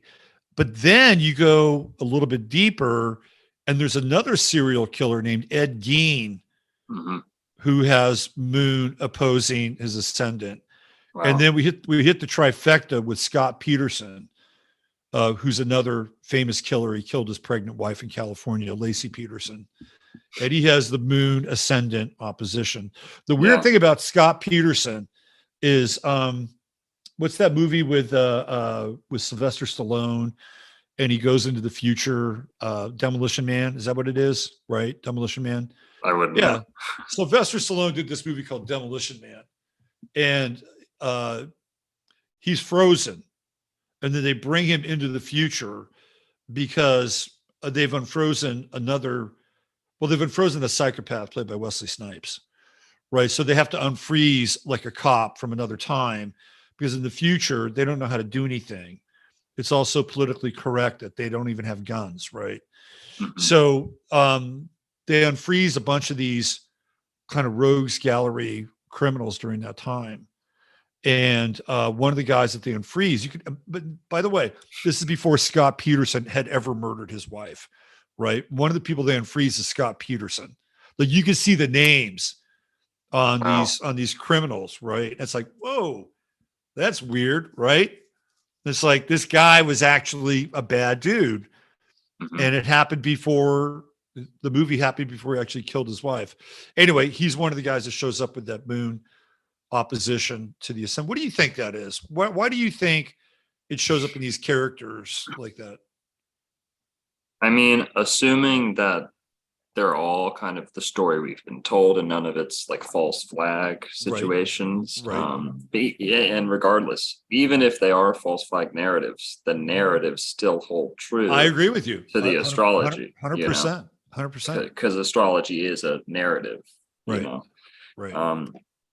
For me, if you're that deranged, your emotions are out of control. And emotions in the broad scheme is the moon, Right, broadly right. emotion, ocean, moon rules. So across the ascendant, identity, sense of self, low sense of self, something depending on what they've got aspecting that. It's moon aspects are always dangerous. I feel like they're more likely to make someone injured or deranged or you know Well, there's certainly a loss of control and equilibrium with the moon, right? Because when you get into the sun, you get into this whole pattern of differentiation, right? Light creates shadow. You can see the contrast of a situation. Like with the moon, you don't always see the contrast. So there's disorientation and a loss of equilibrium with the moon. So you have this other thing pulling on like whatever other body. So in this case, it's the ascendant, right? Then you mhm, have the moon pulling on the ascendant. And there, depending on what phase it's in and what sign it's in, which is also very important. But just as an independent body, it's taking you away, right, from your identity. It's taking you into this other place where you have to experience something else with the other, right? mhm, And I know with Bowie, I know Bowie's chart. So he's got a moon Saturn conjunction in Leo opposing his Aquarian ascendant, right? So Bowie's known for having very strong women in his life at times, particularly his wife, Angie, his first wife, who came from a military background. And a lot of people think was his handler, right? So that's a very moon Saturn kind of deal. And then he would have these managers that would come in, play these father like figures in his life. And then they would sometimes indulge him, like Tony Visconti, who would just say, well, have whatever you want, David, right? If you want drugs or you want a Cadillac limo to travel 3 blocks, we'll get that for you, right? So it would take him away from his ability to understand who he was. That's Moon Saturn. With Dahmer, I think it was just straight Moon. And the other thing about the seventh house that I've become aware of is that it's really the back end for the identity, mhm. right? Like, It's also the fall the fall of your life, hitting not rock bottom necessarily, but right, your demise, because it's where the sun is betrayed and falls. And right, if you're if you're living in that space, you're falling quickly, you're free Right. falling. Yeah. Well, clearly in the Northern Hemisphere, the Southern Hemisphere may be a little bit different, but we're Okay. mostly talking Northern Hemispheres. But I Yeah. agree with you. It literally is the fall, right? I mean, seasonally, it is the fall. But the back end to me has always been a very intriguing idea with astrology, because when you're when you're out in the world, right? You're out in the world and you present a face to the world through the first house. And then you have this whole other part of your life that's going on all the way across on the other side of the chart, which in a lot of ways is very different than what you show the world, right? So that's completely your back end. And sometimes other people occupy that back end, and sometimes they don't. But I think with the moon opposing the ascendant, that there could be unconscious drives that the individual is just not aware of, that they're compelled in some ways to do something. And with Dahmer, it had to do with like control and making sure that, those people, never left his life. I mean, there's other parts of his chart. He's got a Sun Pluto square and it's almost exact, right? So he's got Pluto in Virgo, Sun in Gemini, almost exact. So you're getting into a lot of that compulsive, obsessive behavior with that square. Mhm. Anyway, just a little weird thing. Let's get into Also, some. Go ahead. mommy issues, just mommy issues in With the general moon, with yeah, the moon. those can be tough, man. Like we all have, relationships with our mothers and our moon, whether it's the moon directly or even the fourth house, which we've talked about, but they definitely play a role for sure. And even in Bowie's case, you bring up a great point. In Bowie's case, his mother was fucking nuts. I mean, she was almost like a handler. Mhm. And if you watch interviews with him, he'll make jokes about his mother, but a lot of the jokes he's making are masking somebody who's completely insane and running roughshod over the rest of that house. And in fact, both his father and his brother wound up committing suicide. So there's your moon Saturn conjunction with Bowie and the mommy issue for sure. Mhm. Let's get into some Florida stuff. I have a chart here that I pulled up for Florida. Oh, that's funny. I threw one in the slideshow too. Oh, do you want to do a slideshow, or you want to No, no, do it? no. It doesn't have. So I I just think I have. got the right day and time and everything for Florida, right? March 3rd, 1845, 10:45 a.m. Tallahassee. Is Yeah, that what you that use? looks like the one I have. Very top heavy. Very, Very very. top heavy. Yeah. That's another thing about astrology. Like I was looking at Paris Hilton's chart, and her sun and Mars are right at the nadir of the chart. And it's like she described herself as a child of the night. Of course, like her sun is below the horizon. That's where she hangs out. But up here, we see Florida in all of its glory above the horizon. So I'm going to give the floor to you here, since you're the resident Floridian and you've looked at this. Why don't you talk about it a little bit? Basically, the most important thing that I would say I've found that I haven't seen anyone else talking about is that today, as you're showing here, Florida, I don't know how you say it, legislatively, governmentally, politically, as a state, is registered in the sign of Pisces. Right. The state itself, the political entity.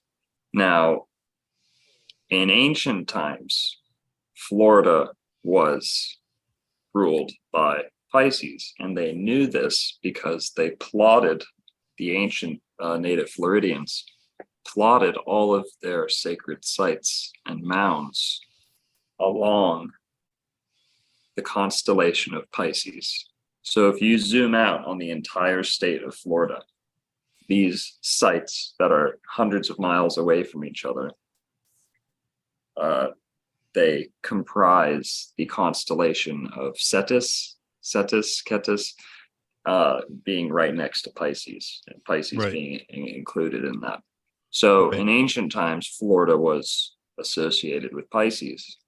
And So what kind of sites are we talking about? What do they look like, and what was their function? Have you figured that out? Sure. Could I share my screen? I think so. Let me see if I can give you some screen sharing permissions. See if we do that. Okay. All right, that's not it. Share screen. All right, go ahead. You.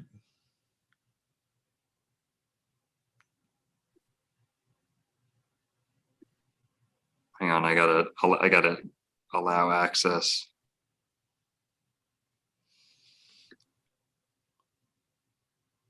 One second. Yeah, you should be able to get it.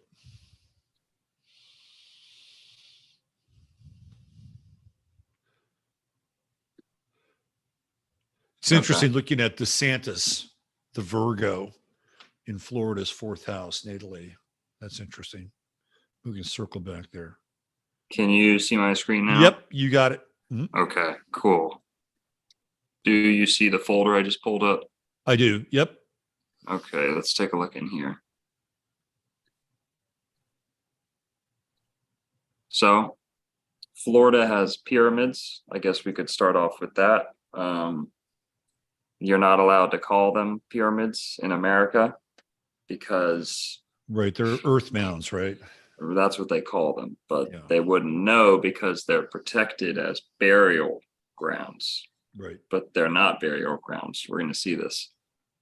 So basically, this is either the Lake Jackson Mound or the Letchworth Love Mound. And these are all over Florida. Some the tallest ones are about 100 feet tall. And they're not as big as the ones in Giza, but they are arranged to astrology, just like the ones in Giza. And the ones in Giza are aligned to Orion's belt. Orion. Yep.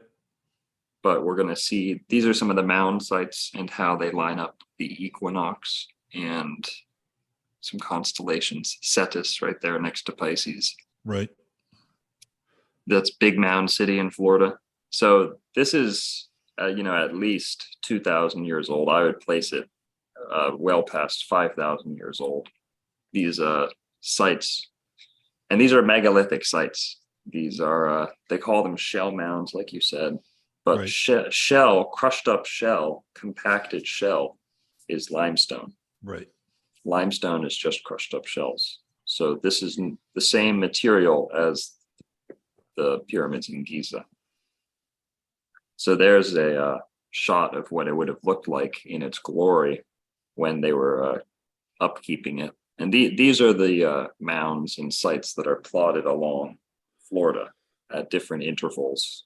And so do you think that the artist rendering of like the native community there is legit, or is there some?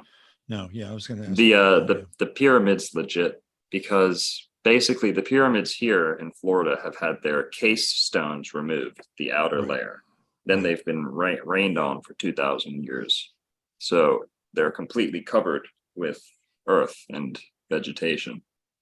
The ones in Mexico and the Yucatan looked like this with the earth covering it until they uncovered them. And they call those pyramids. But like I said, in the United States, you're not allowed to call these pyramids. So the pyramid, I would say, looks as how it would have, but the people around here would not have been so primitive, in my opinion. Right. It's like a kind of a rendering of the noble savage in some ways. Mm-hmm. Yeah, loincloths, and they weren't like that. Just, you can look through some of my videos and you can tell very quickly that that's not what life in Florida was like before but moving on. This is the Miami Circle. This is a built into the bedrock of Miami. This is the first known example in America of holes being bored through bedrock limestone. And they try and tell us there have been some whores that have been bored too. I mean, right, we know that. Yeah. So these holes are the first holes known, acknowledged by the mainstream. And as you can see here, let me show a different shot. Well, yeah, there you can see how this is the zodiac, and this was built at least 2,000 years ago. And so this And is an overlay on the Miami stone. the Miami circle, Miami basically, circle, right? Okay. you have all these holes, and some genius, thank God, figured it out somewhere along the line and realized these are not just random drainage holes, or that we're told that they're fence posts, that Right. they're post molds for basically it's a big teepee is what they tell us this is. But it's clearly, anyone with a brain can tell that once you overlay the zodiac. So the holes are showing up as stars and constellations. Exactly. Well, that's pretty amazing. Yeah, and you've got every sign of the zodiac in here. You've got the you have stars in here, if I'm not mistaken, from below the equator, which these people supposedly should not be able to see too. I shouldn't be able to see it. That's right. Yeah. So let's look at another shot of that. So this is what I'm stating is that the ancient people of Florida had a general knowledge of astrology, and it mattered quite a lot to them. It was actually the deciding factor of where they would build their communities. And I'll show you why some of these sites are not actually Indian burial grounds. Now, these are ancient, very ancient, as old as the pyramids, if not older. Now, as you can see here, what happens is some of the Native Americans that are more recent will find these pyramids or these mounds, and they'll bury their dead in the mounds. So they're actually intruding on these burials. The so-called natives who that we're told built these, they did not build these. We know that their burials are intrusive based on how they're dug into the structures. But you get the idea. This is kind of what one of these living platforms would have looked like. They were massive, size of football fields, some of them, if not larger. And you can see they're all overgrown now. And these are all over Florida, and every single one. So is the slope behind it part of the structure, or are we looking at the top, which is extremely flat down here, or is it all part of it?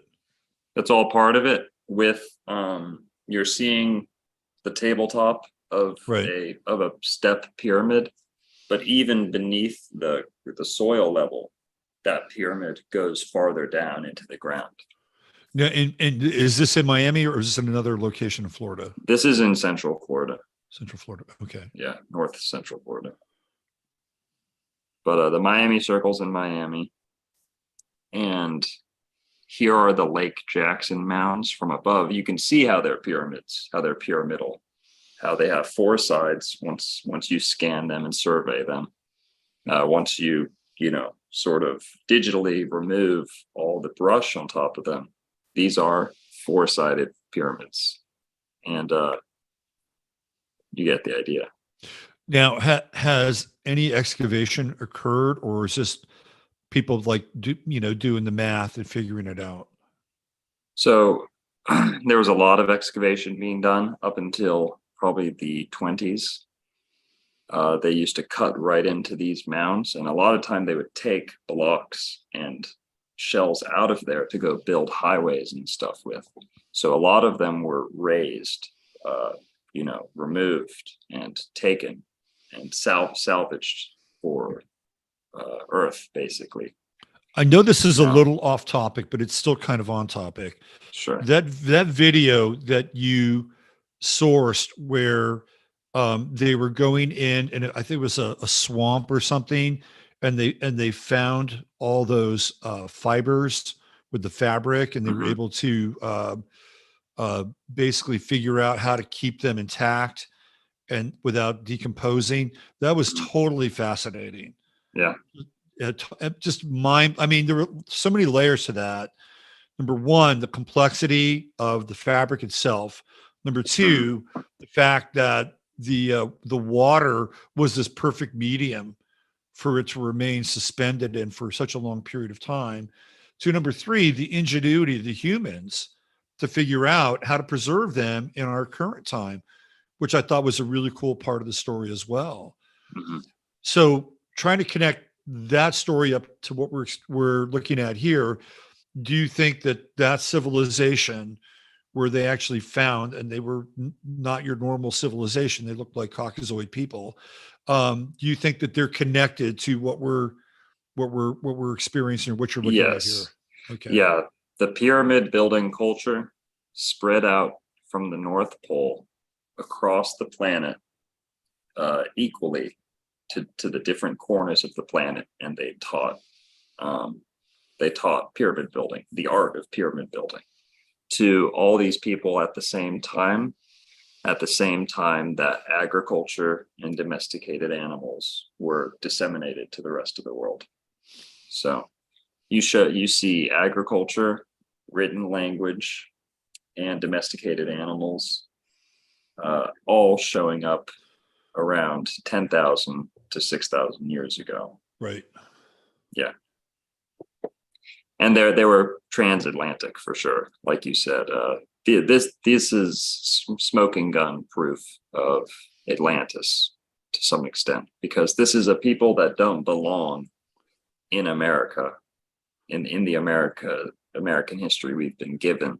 Right. And like you said, there's some of them, as the burials indicate, were not from America. They were Right. from Europe or Eurasia. Right. So yeah. But also the knowledge of the stars, that information was vital to building these pyramids. So Yeah, I mean, you get these stories of people showing up in like the Hopi culture or the Mesoamerican culture, right? These teachers show up, and they all kind of have the same appearance. They kind of, fair hair, light skinned, and Mhm. what do? They bring language and arts and agronomy, and they're like, yeah, well, they're coming back one of these days. They told us they would come back, Mhm. right? And it shows up in a lot of different mythologies all around the planet. It's not just one. Yeah, those are the survivors of Atlantis. They came out of the Atlantic, whether it was America or whether it was a sunken continent, because we know the sea levels rose after this most recent ice age. So there was a landmass in the Atlantic. The mid-Atlantic ridge is what it's called. Right. And the mid-Atlantic ridge, you have the Azores and you have the Canary Islands, and they're just kind of the tips poking out, The tips of them, right? the Exactly. mountaintops of this old landmass. Right. So they could have came from there. They could have been in America, and the Atlantic landmass is America. Maybe it's not a sunken city, but Plato linked Atlantis to the Garden of Eden, Mhm. the Garden of Hesperides, which is where paradise comes from. So if Eden is in Atlantis, it would have to be paradisical, and it would have to be tropical, and there would have to be spring water. So here in Florida, we have tropical weather, the most freshwater springs on the planet, and all the old people come here. So it's the fountain of youth, it's the Garden of Eden, and it very well may be a one of the Atlantises. Right. You know. Right. It's a funny picture. Oh, am I still just sitting on this picture? Sorry. Yeah, that's all right. Okay. Yes, look at some other stuff. So basically that stuff was going on at least 2,000 years ago. This is what they tell us that thing was, by the way. This is isn't It's like that it's made for hilarious? it's like it's made for a chihuahua or something. Yeah. It's Now like, that's the star map. So they made this wonderful star map, and then they just rolled their carpet out on top of it and sat in right. the teepee all day. Right. Yeah. No, our history, our mainstream historians are so far behind the curve, it's not even funny, you know? Yeah, right. They need to spend a couple days with John Saxer. Yeah. So let's look at the next, fast forwarding about 2,000 years, you get Henry Flagler. And Henry Flagler is the Standard Oil co-founder, partner, and best friend of John D. Rockefeller. Right. Some would say he was Rockefeller's boss because everyone knows Rockefeller's name. No one knows Flagler's name. Right. So that's usually how it works. That tells you who might have been pulling more strings. Right. But basically, Flagler was an occultist. He was a crypto occultist. It wasn't well known, but he was into seances and stuff like that. It was very common at the time. Yeah, a lot of mediumship back then. Mm-hmm. His wife he had 3 wives. He killed one of them, threw another in a insane asylum, basically. But maybe he was only married twice. But basically, they were into astrology too. His young wives. And let's take a look at St. Augustine, Florida. Some of the stuff that he built, allegedly built. Right.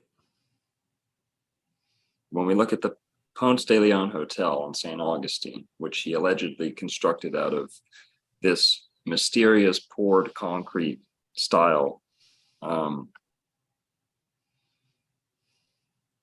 it's just a glorious palace.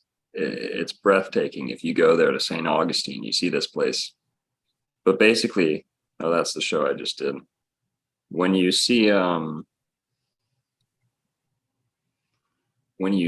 the paintings on the ceiling. So was that Carter Autodidactic? Was that who that was?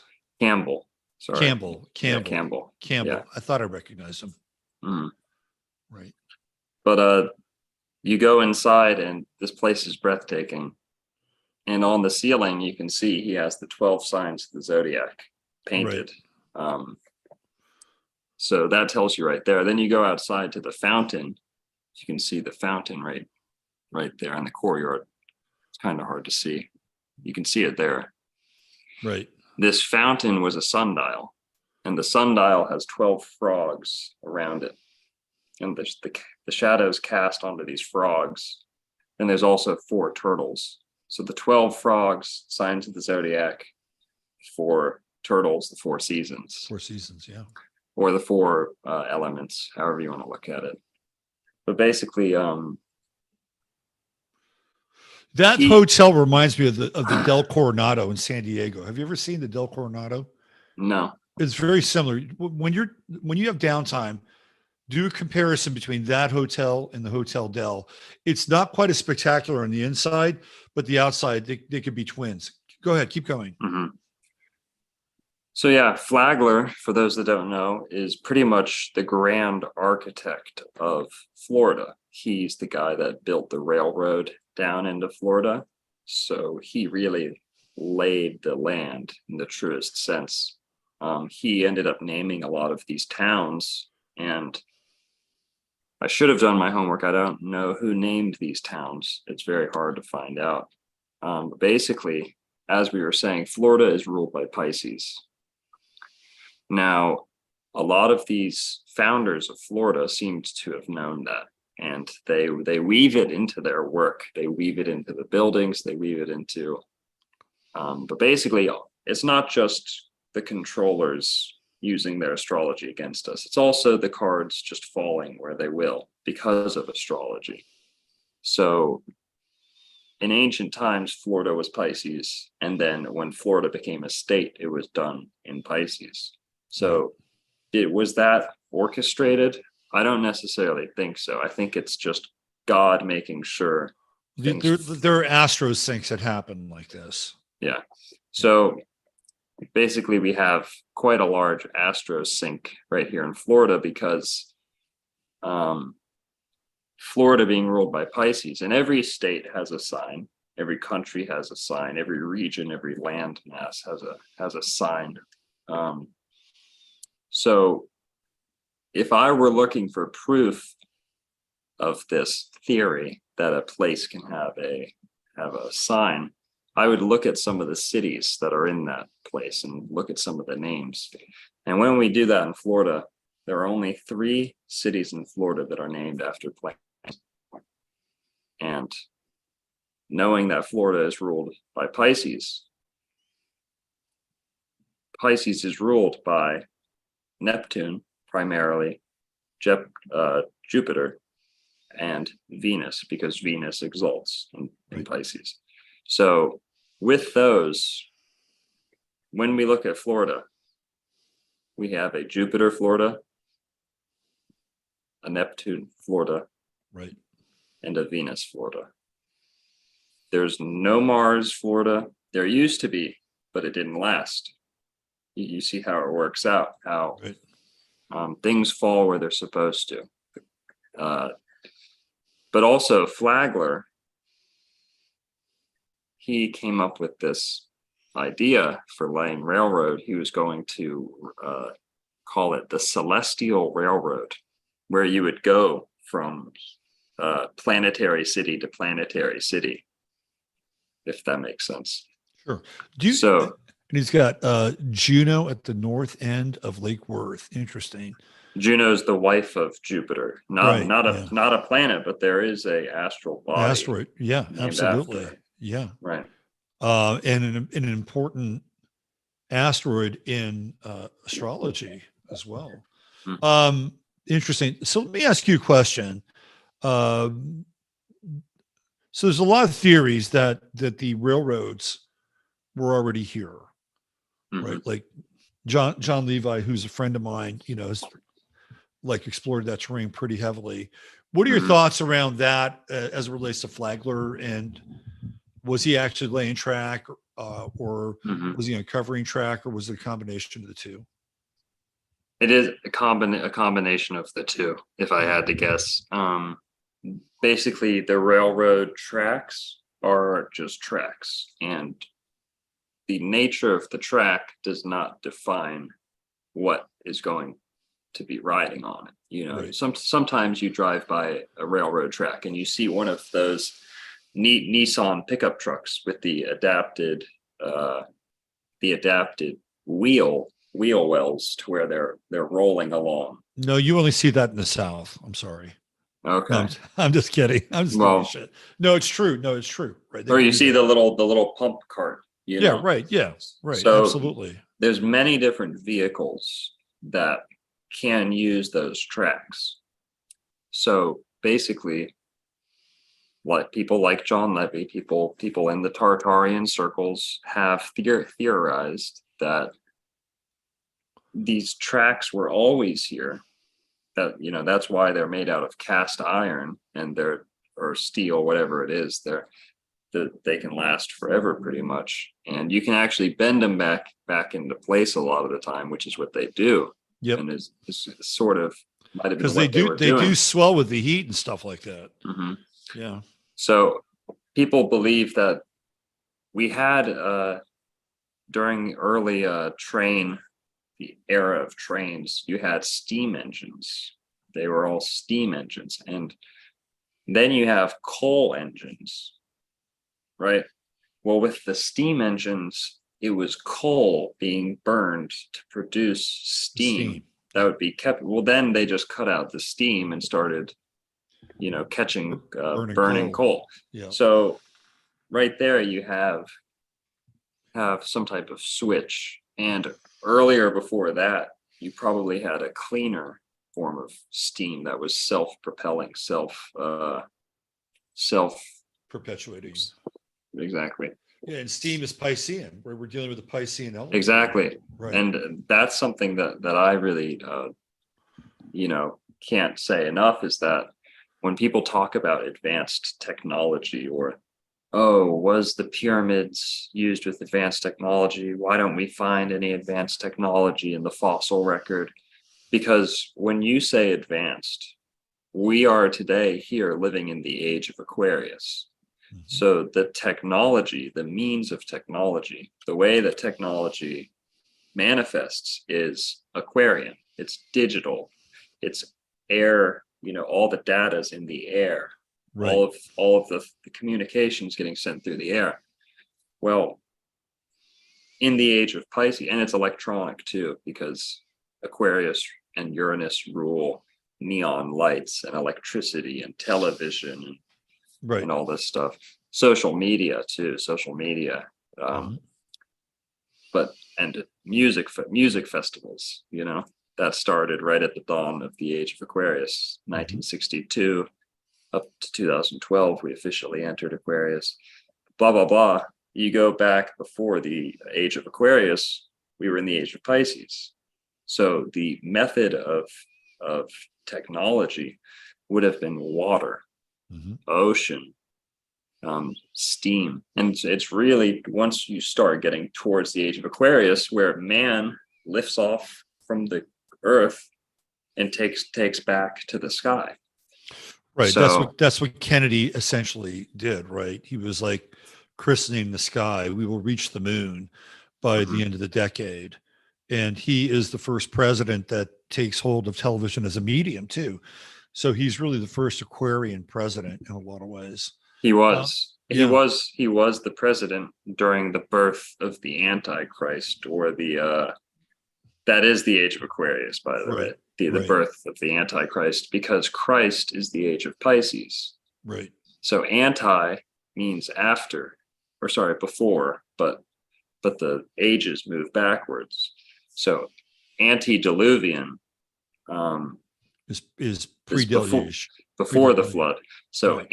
Antichrist would be the sign before Pisces, which is Aquarius. Right. So we're now in the age of Aquarius. It's the Antichrist. That's why Christianity is freaking out, because their world just ended.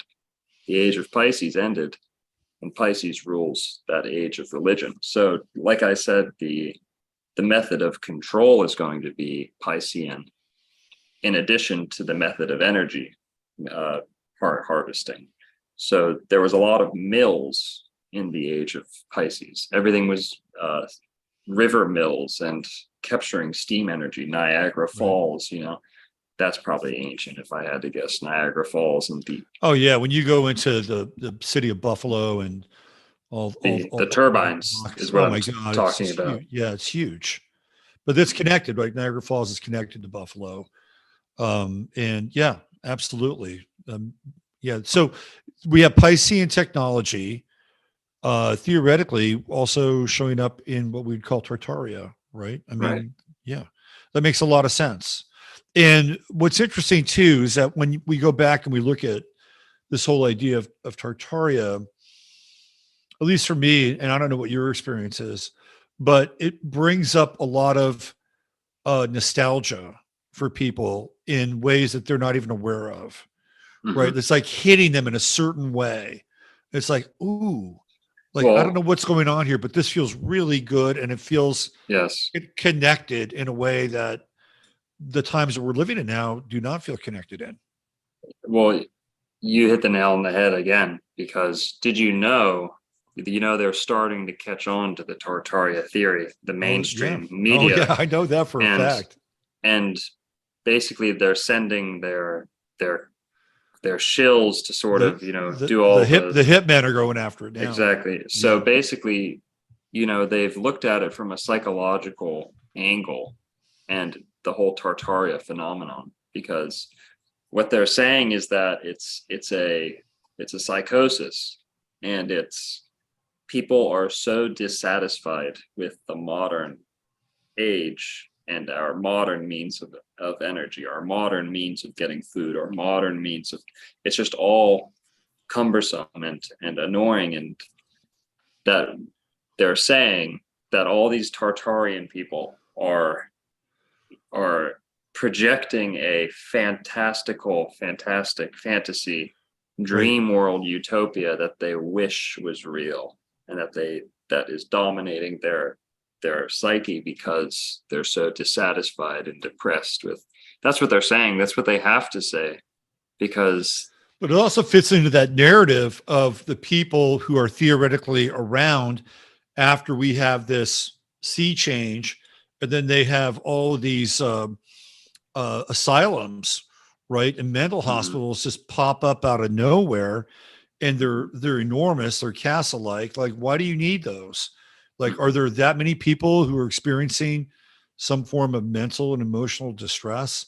And oh, by the way, was there anything even really related to psychology at that time that we know it? The answer to that is no, Yeah. right? So really what they were doing is like, look, there are a bunch of people that figured out that something's going on here and we need to put them somewhere. And that's exactly Hmm. what's happening again. That's exactly what's happening again. Hmm. It's playing out all over again. And the thing that I'm glad we're talking about this because I haven't really thought about it in this way. But when I think about, not even think about, but feel, right? It's not an idea, but it's a feeling. And so now we're connecting into Pisces, we're connecting to water with this whole thing, and how water has a memory, right? And emotion has a memory. Hmm. So when we look at these things, it's not just seeing something that's really cool and Art Nouveau. There's a Hmm. resonance. There's a resonance with it. And I do think you're connecting it up with this whole Piscean piece is a really good correlation. Yeah, and you're right. Pisces to me also represents submission. They're the most submissive sign. You know, they're weak. They don't have a backbone. And I'm not trying to Well, dig on anyone, sometimes there, I know some Pisces, but the Pisces is a complicated sign. but you get the archetype. They're the I get weak. the archetype, but They're the this is the one thing I say frail. about Pisces. Okay. I've said this before. I said, you give me 100 Pisces and I'll show you 100 different people. Well, yeah, they have the most depth because they're the Yeah. last the They're the last last sign. sign, but With they are the sign that can bend, right? Yeah, Like water. Like they're mutable too. they'll find the path of least resistance, which is what water does. Mhm. And I agree with you 100% with that. With Aries, what you see is what you get. Pretty much. They're very one dimensional. Pretty much. With Taurus, kind of the same thing. As you get, and those are the two signs that you can guess on instantly meeting someone is Yeah. Aries, Taurus, because what you see is what you get. As you get to the end of the zodiac, It's harder. they take on so many more dimensions, especially once you hit Scorpio. Scorpio, just like Pluto, has such depth, and Scorpio is the most common sign in the world. You know, most people are born in Scorpio, so that kind of Domestically, they're in the United States, more people are born in September really than yeah. I in actually looked the this in the United States. I'm just yeah. saying, I looked this up, by the way, since my birthday was a couple of weeks ago. Mhm. So the most common birthdays are in the month of September, with a few exceptions. One of them, I think, is in November, which is Scorpio territory. And I think, strangely enough, like July, like 5th or 6th is a really popular day. I don't know why, but they're just running on numbers. Well, you're So saying in America, July too, just one day in July. but that's for America as well. Yeah, United Well, States. Yeah. America is Cancer. Cancerian country, right? Mhm. Yeah. But the majority, like if you go through like the top 10 of the days that people are born on, like the number one day, believe it or not, is September 9th. Like there are more people born on September 9th than any other day. My birthday, the 22nd, actually happens to be the 22nd most popular day to be born on. So maybe globally, Scorpio might have bigger numbers. Mhm. I'm not familiar with the rest of the world. I was just looking up United States because we know that's the only country that matters. No, I'm just kidding. Yeah, You want to get into Florida? You want to look at the chart of Florida? sure. Yeah, we can do that. Yeah, that was great, by the way. That was a great presentation. Thanks. Yeah, you're welcome. We'll find another good topic to dive deep on someday.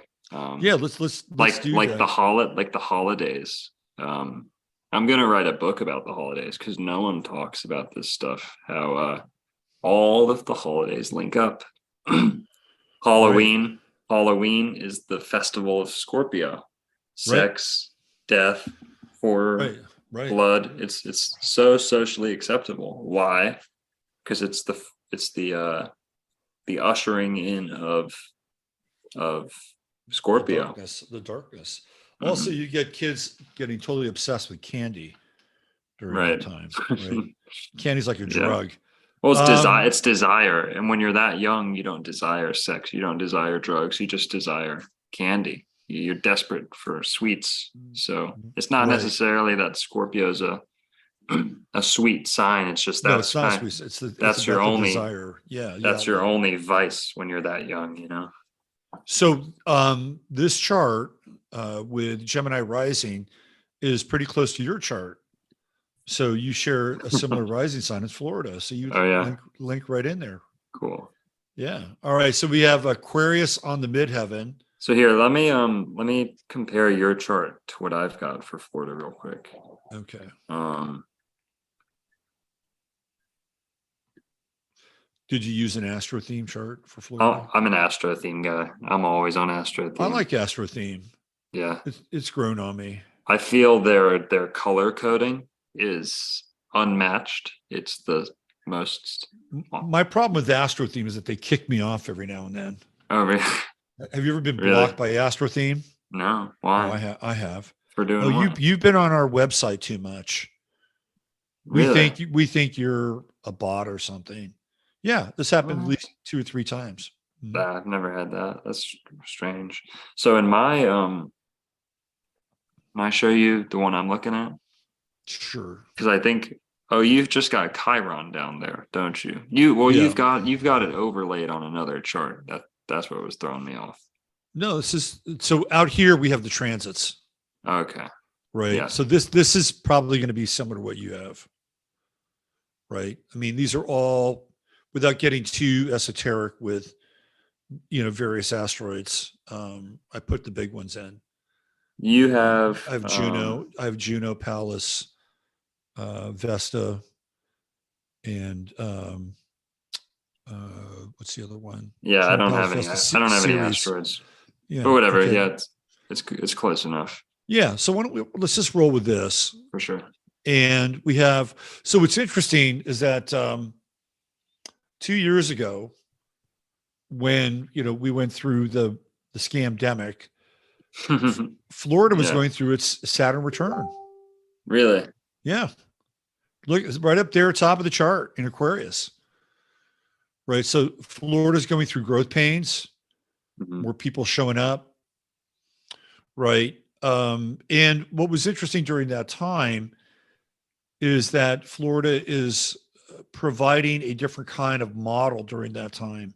Revolutionizing in Aquarius. Yeah, but also at the same time, because COVID shows up when Saturn goes into Aquarius, right? Like 2 degrees.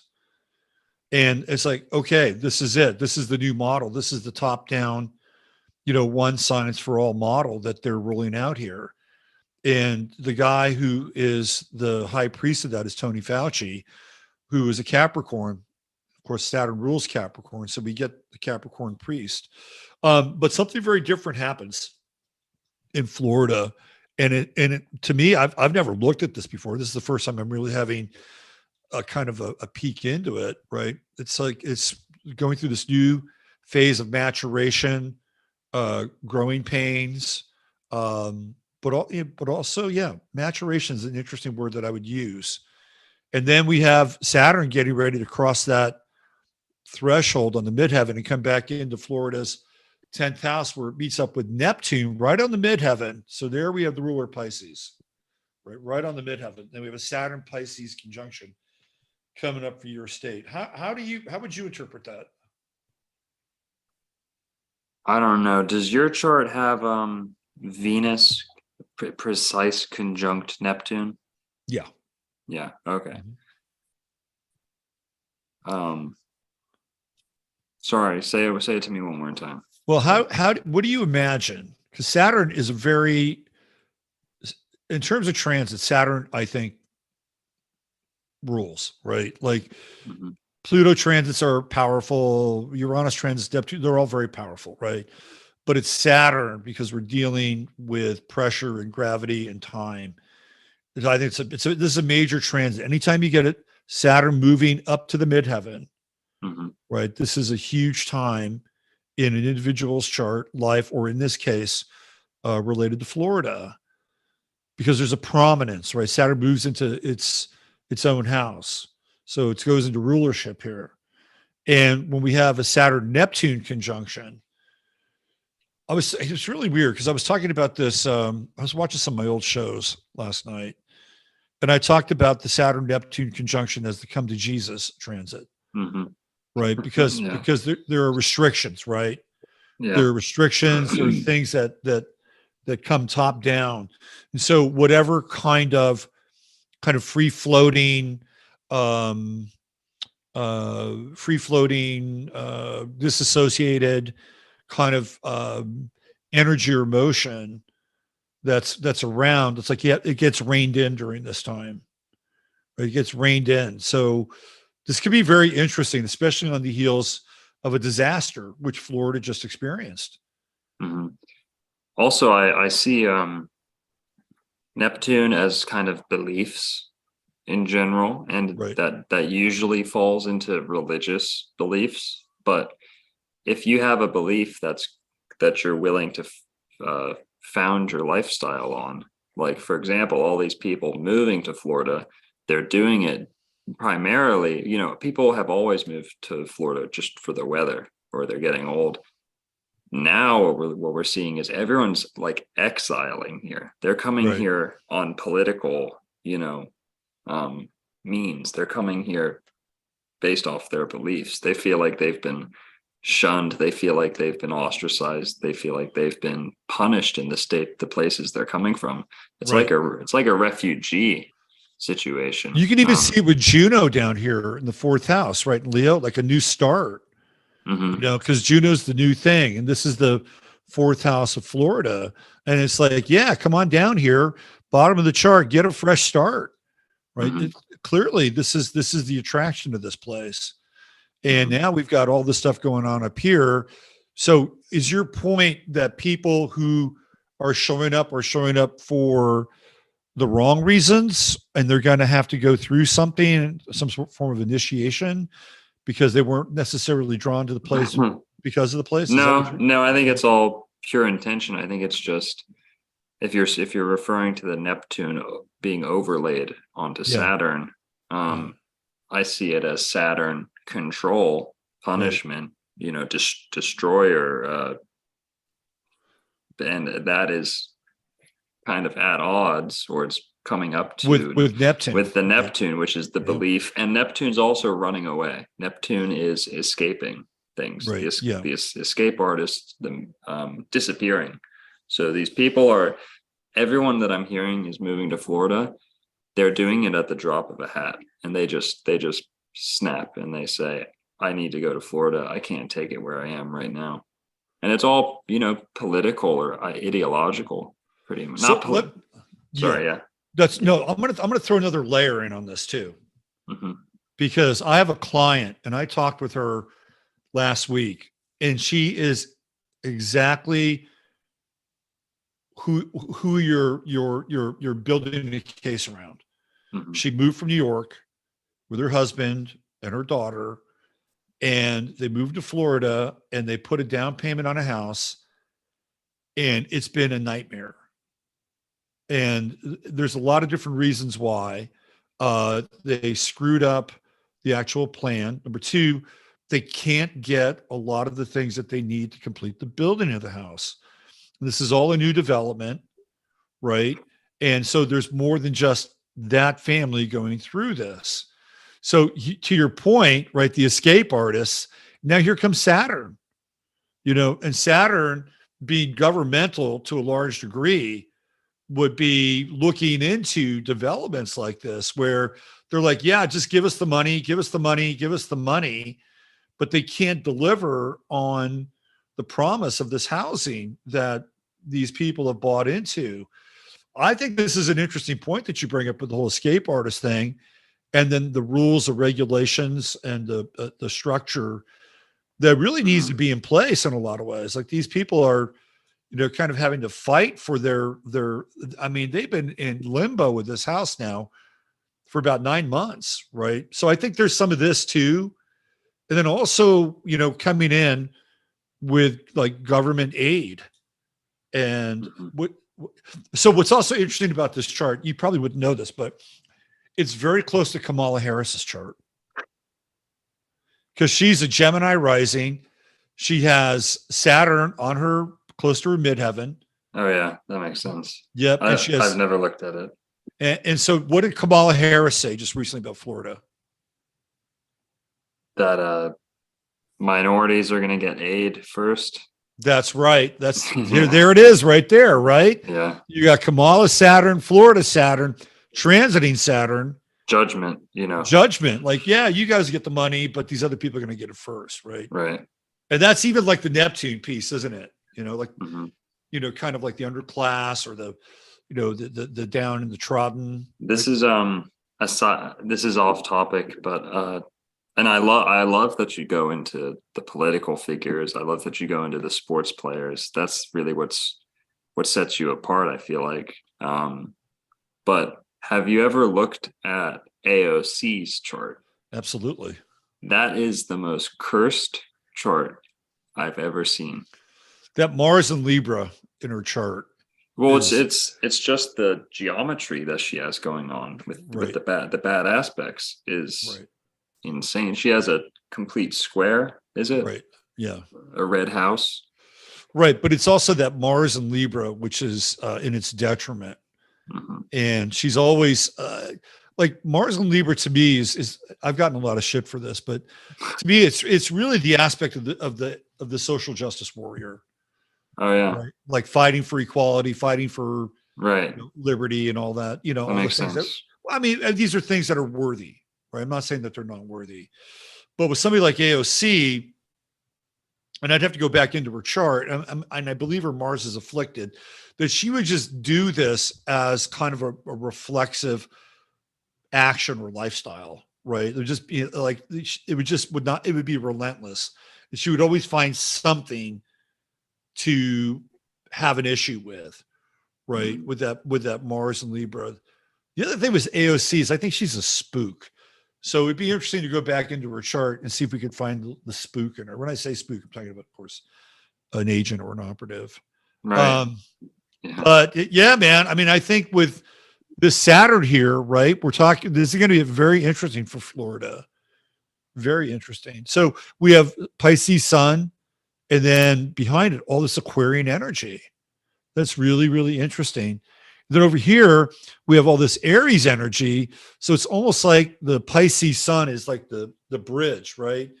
Between all this very intense and fiery Aries energy and all this more kind of group oriented, collective, let's play pickleball and then have group sex later energy, right? That's what Palm Beach is up to. I got you to laugh. Nowadays. You cracked a smile there. Yeah. But what do you think of that? I mean, that's kind of interesting too, right? Like not only is it Pisces, but it's Pisces that mediates both these worlds. One which is Yeah. like clearly intently individualistic, and the other which is clearly group oriented. And we Mhm. have this lone Pisces sun kind of doing this balancing act in the center. Yeah. I've always kind of back on what we were saying earlier. I feel like there's a spiritual awakening in Florida. I'd agree with that. I feel like it's, Florida in itself is like a statement. Just the word Florida is like a political statement, an ideological statement. It's, sorry, I just amber ball. What's that? This is a amber sphere. Cool. Pure amber. I'm at the family crystal store, crystal bookstore right now. So does your family own a crystal bookstore? Yeah, my brother and I. Oh, cool. That's awesome. Yeah. Mm-hmm. So you got the Gemini thing going on the ascendant.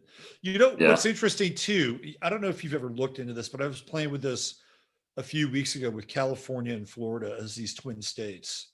Mm-hmm. Because you have all these like I was just looking at that hotel, and I swear to God, it looks like a twin of the Hotel Del Coronado, which is in San Diego.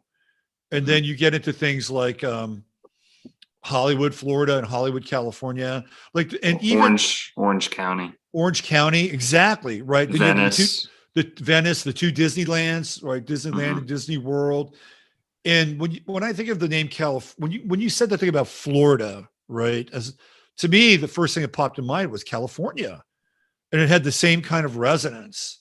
You know, Mhm. you have both states ending in an A, right? I know there are other states like Alaska that end in A too, but there's something I think interesting connected to those two states. And maybe you could flesh that out at some other time in the future, but there's something going on there. And even when, like Anne Heche died, theoretically, right? We're going to say that she died. Theoretically, like on that day, there was something going on in Mar-a-Lago. And then, Was it? yeah, it was September Was that when the 3rd or raid 4th. happened? What's that? Was that when the raid happened? Yeah. So there was a raid going on in Mar-a-Lago when Anne Heche did her thing. And I think the street that she was on was like Del Lago or something like that. I mean, there were Oh, wow. these two lagos were connected at the same time Yeah. through like this, disparate sort of thing going on, which is really, it's interesting. So I think there is a connection between California and Florida. And So of course, the oranges too, right? That's a big part of it. Citrus. yeah, Yeah. they're and one's wet, one's dry. So they are like polar opposites, Yeah. and it goes beyond just the tourism. People say, oh, two Disney Worlds, just chalk it up to tourism. They're the two No, there's sunny something else places. going on there. Exactly. What's also interesting too, okay, here we go. Astrology. California is a Virgo state. So it's the opposite of Florida being a Pisces Oh, state. wow. Wow. That's a good connection. Yeah. So I think we're onto something here.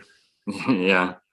I've been thinking about doing a California hit piece, just like going after them on everything. And it's so sad because I grew up in California, and I got to tell you, it's one of the coolest fucking places in the world. Oh yeah. I mean, it's so fucking cool. You can do anything in California, and they have done everything to turn it into a shithole. And Yeah, they have. And to me, like that's desecrating part of this great land that we're in, just like Florida is a great land. And when they desecrate these states, it's not just running down the people, right? There's actually the soul of that area that is really very important in a lot of ways. I lived in Washington, nice place, but it's no California on the coast. It's not the same, right? So California deserves a bit of a hit piece. But I grew up there. I grew up there in the 60s and the 70s. So it was a pretty cool place. So we have Mars here at 26, conjunct the galactic center. What's your take on that? I mean, I'll be honest. I don't know much about the galactic center. Is it in galactic center? Is that like the center It's of in the Milky Way? Sagittarius. In Sagittarius. Yeah. And it's right at 26. It's the centaur of the universe. That's right. There you isn't go. It? Yeah. The centaur. Centaur of the universe. And there's Mars there cranking its butt. It was really interesting. I was reading this thing on Sagittarius and Christ today, and it was a very interesting piece. See if I can try to resurrect it. It had to do with the bow and the archer, right? And how the archer is pointing the bow at Ophiuchus, right? Mm-hmm. So it's pointing the bow at the dragon. That's where the bow of Sagittarius is headed. So the whole idea is that Sagittarius, of course, theoretically happens during the time of the birth of Christ, but I have a different thought about that. But it is like launching towards the belly of the beast, right? Mm-hmm. That's what Sagittarius is doing. You're right. And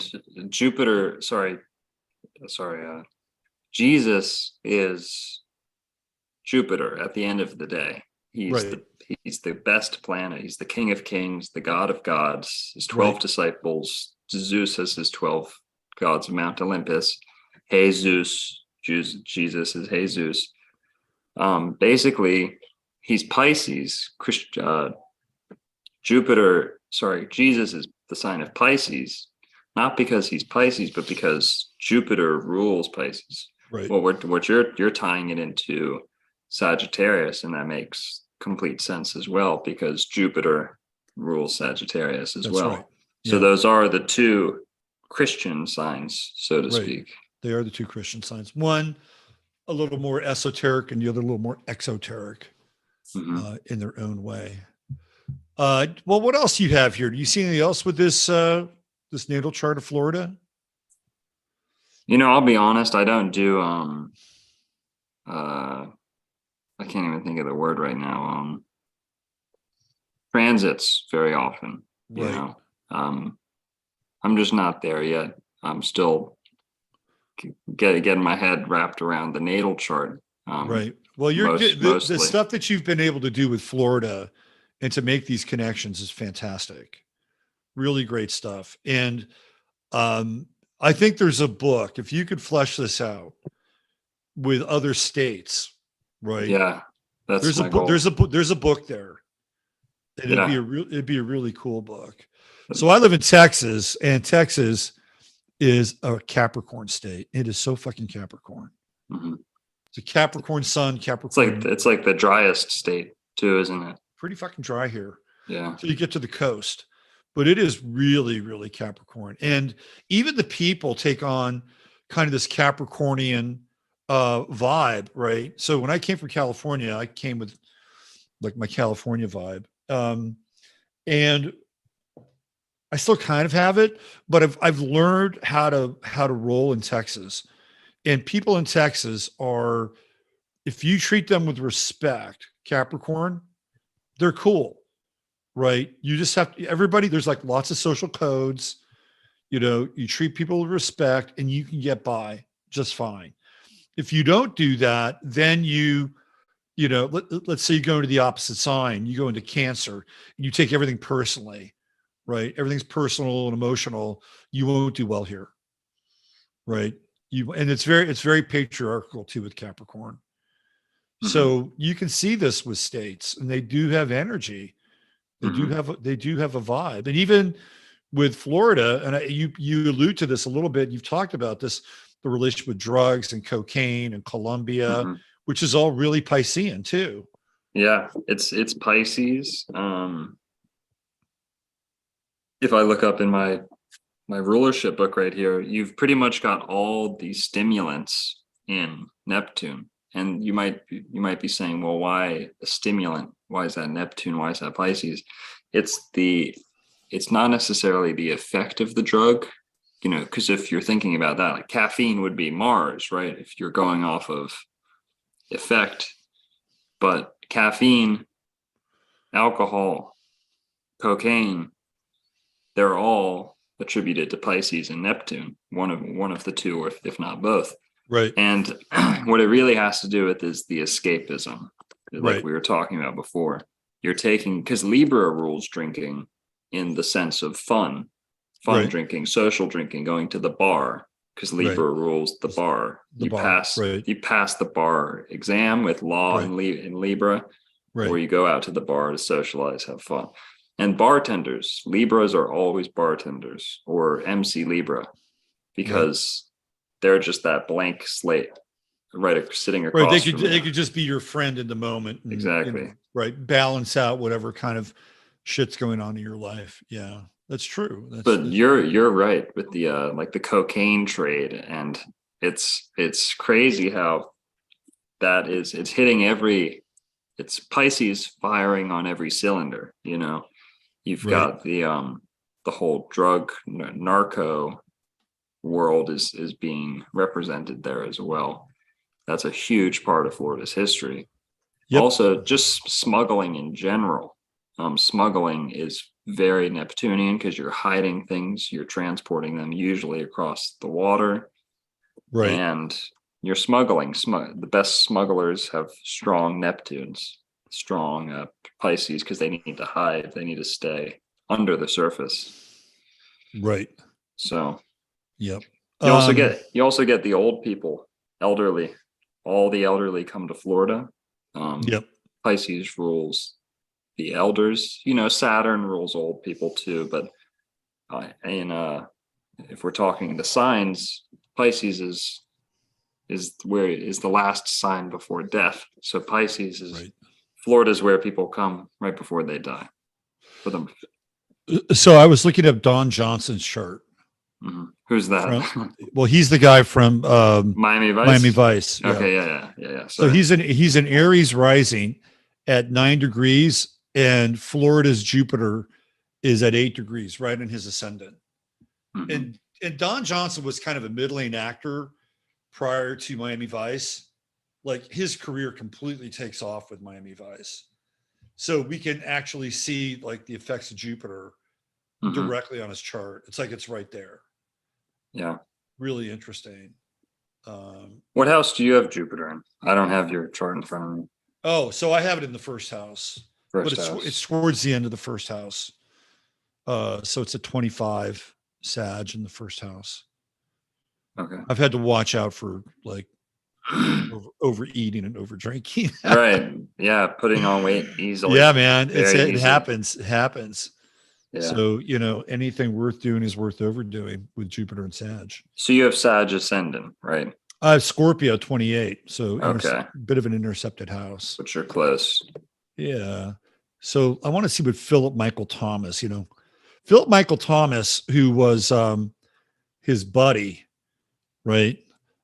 Phillip Michael Thomas was very into channeling.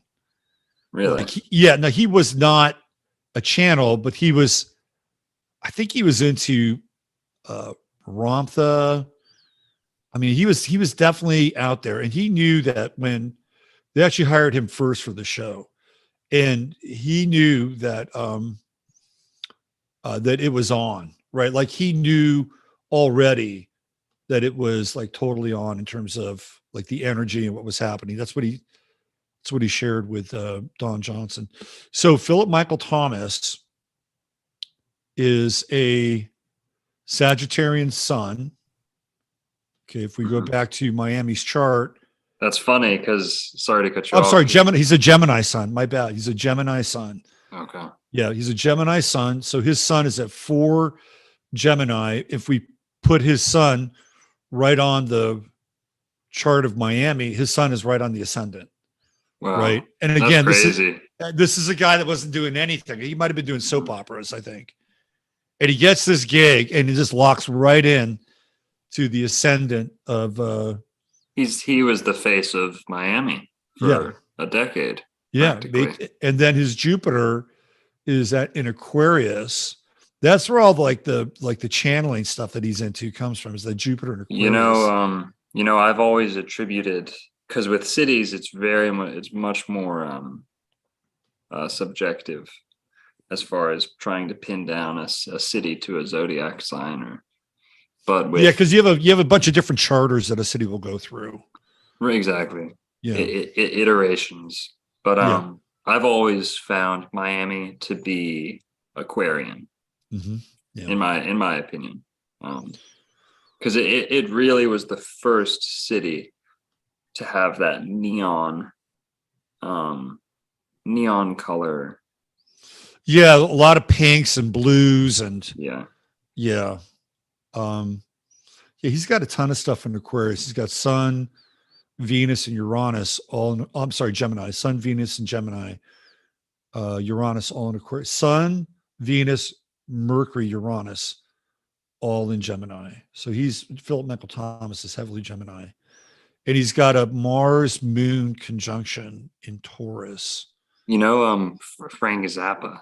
Zappa. He's a Capricorn. No, he's a Sagittarius. Oh, really? He's right on the cusp. He's on the cusp. You're right, but he's like the last minute of Sagittarius. He comes across as a Capricorn, I have to say. Yeah, of course, you're right.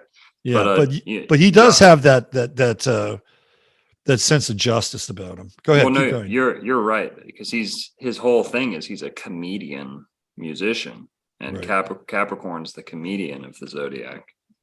Absolutely. So, he's 29, 28 Sag. Frank Zappa was on in an episode of Miami Vice. Do you know that? That is interesting. They would reach out and have some very weird people on there. Like Have you ever seen the episode with James Brown on Miami Vice? No. Okay. Well, No. you'll have some downtime. You should check it out. It's probably one of the weirdest and worst episodes of any TV show I've ever seen. James Brown in that episode of Miami Vice is the leader of a UFO cult. It's bizarre. It's totally freaking bizarre. Frank Zappa is a drug dealer on a yacht, basically. I bet he loved that. Yeah. He hated drugs. Frank Zappa hated drugs. I know, right? Yeah. He hated it. He's one of these guys that's really interesting but there's also a really dark side to him. Well, yeah, he was so anti-drug, but he smoked 2 packs a day and killed himself with cigarettes pretty much. He was also a sex addict. Really? Yeah. He had Mars and Scorpio and sextile Neptune and the moon. Right. So his whole thing with his wife, Gail, was that whatever Frank did on the road, he did it on the road. Don't ask, don't tell. That's right. And he was it's a big part. The other part of Zappa that maybe I should just bring his chart up here. Let's take a look at this chart. Since we're freewheeling a little bit right now. The other part about Zappa, have you ever gotten into Dave McGowan and the Laurel Canyon stuff? No, only from like kind of the broad conspiracy sense. So Zappa's a big player in the whole Laurel Canyon scene. Yeah, his house. You know, John Saxer is born on December 20th. Looks and sounds just like Frank Zappa. He does look a little like Zappa from what he spent time. He was 20 years old in San Francisco in the late 60s, 70s. He was at the Jefferson Airplane House and the Frank Zappa house, if I'm not mistaken. He was in that little circle for a little bit, but continue. Well, so he takes over that place that Vitas Kouakis had. And Vitas was this guy who was he was basically a cult leader. Mm-hmm. So he would have women come up and take sculpting lessons from him, but really what he was doing is he was banging them. So a lot of these wealthy socialites from Bel Air and places like that would go up there and hang out with him. But he had this whole entourage of people around him, and they all had really weird names like Lemon Strawberry Cricket, or just weird like names that sounded kind of flower powery but also weird. So they all had these weird names, and they would do this thing called freaking. So they had this style of dancing they like freak out. This is where Zappa got his freak out like record from, right? This whole style. And so what they would do is they would be hired by the club owners for like the Whiskey A Go-Go to come down and en masse dance at these shows, because all those shows on Sunset Boulevard, all those clubs on Sunset Boulevard, Hollywood and Vine, they all used to be strip clubs or go-go places, topless joints. And then overnight they just changed. They became these music venues. And then they had these bands that they were promoting, like the Byrds. So they needed to populate these clubs with these freaks. And so they would hire Vitas and his dancers to go down into the clubs to create a scene. And that's where it all pretty much started. And he had to leave that house because his kid died in that house. And he was young. He was like, I don't know, 5 or something. And do you know who Kenneth Anger is, the filmmaker? Yeah. So Kenneth Anger was making that movie Lucifer Rising. Mm-hmm. And they were going to cast Vitas's son as Lucifer, which is weird, like a little 5-year-old boy. But instead, he winds up dying mysteriously in that house. And then they leave. They go to, I think they went to Jamaica. And then Frank Zappa shows up. Bless you. Thank you. Then Frank shows up, in that house. It becomes his house. And he's married to Gail Sloatman, who grew up in Washington, D.C., and went to the same preschool as Jim Morrison, right? Wow. So Sloatman and Morrison wind up going to L.A.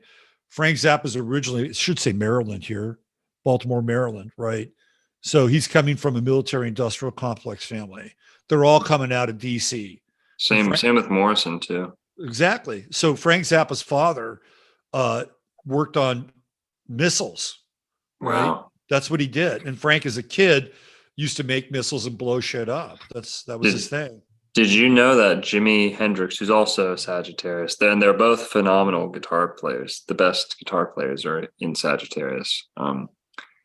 Jimi Hendrix is one of his drummers that was also a sound engineer, was a jet propulsion scientist under like Project Paperclip.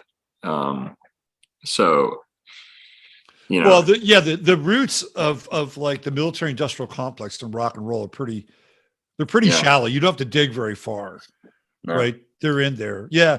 Jimi Hendrix and Bruce Lee went to the same, they went to the same high school and they were born on the same day. Really? Yeah. They have different charts because they're born on different days.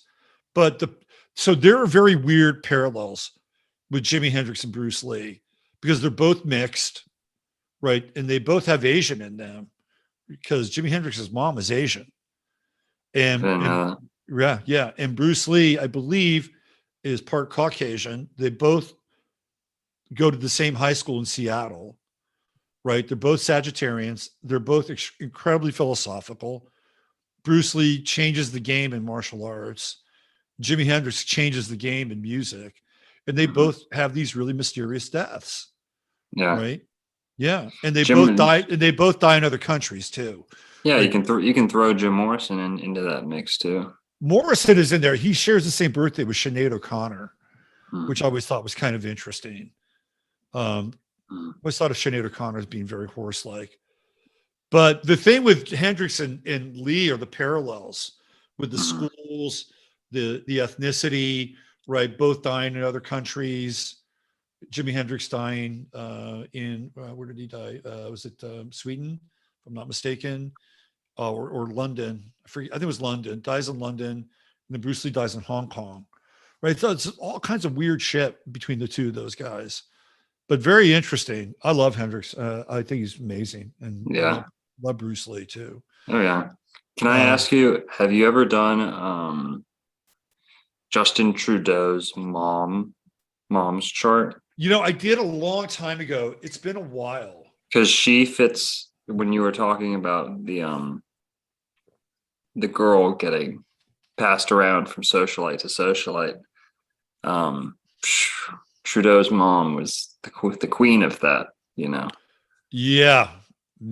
She married, I think she was 19 when she married the prime minister of, or whatever it is, of Canada.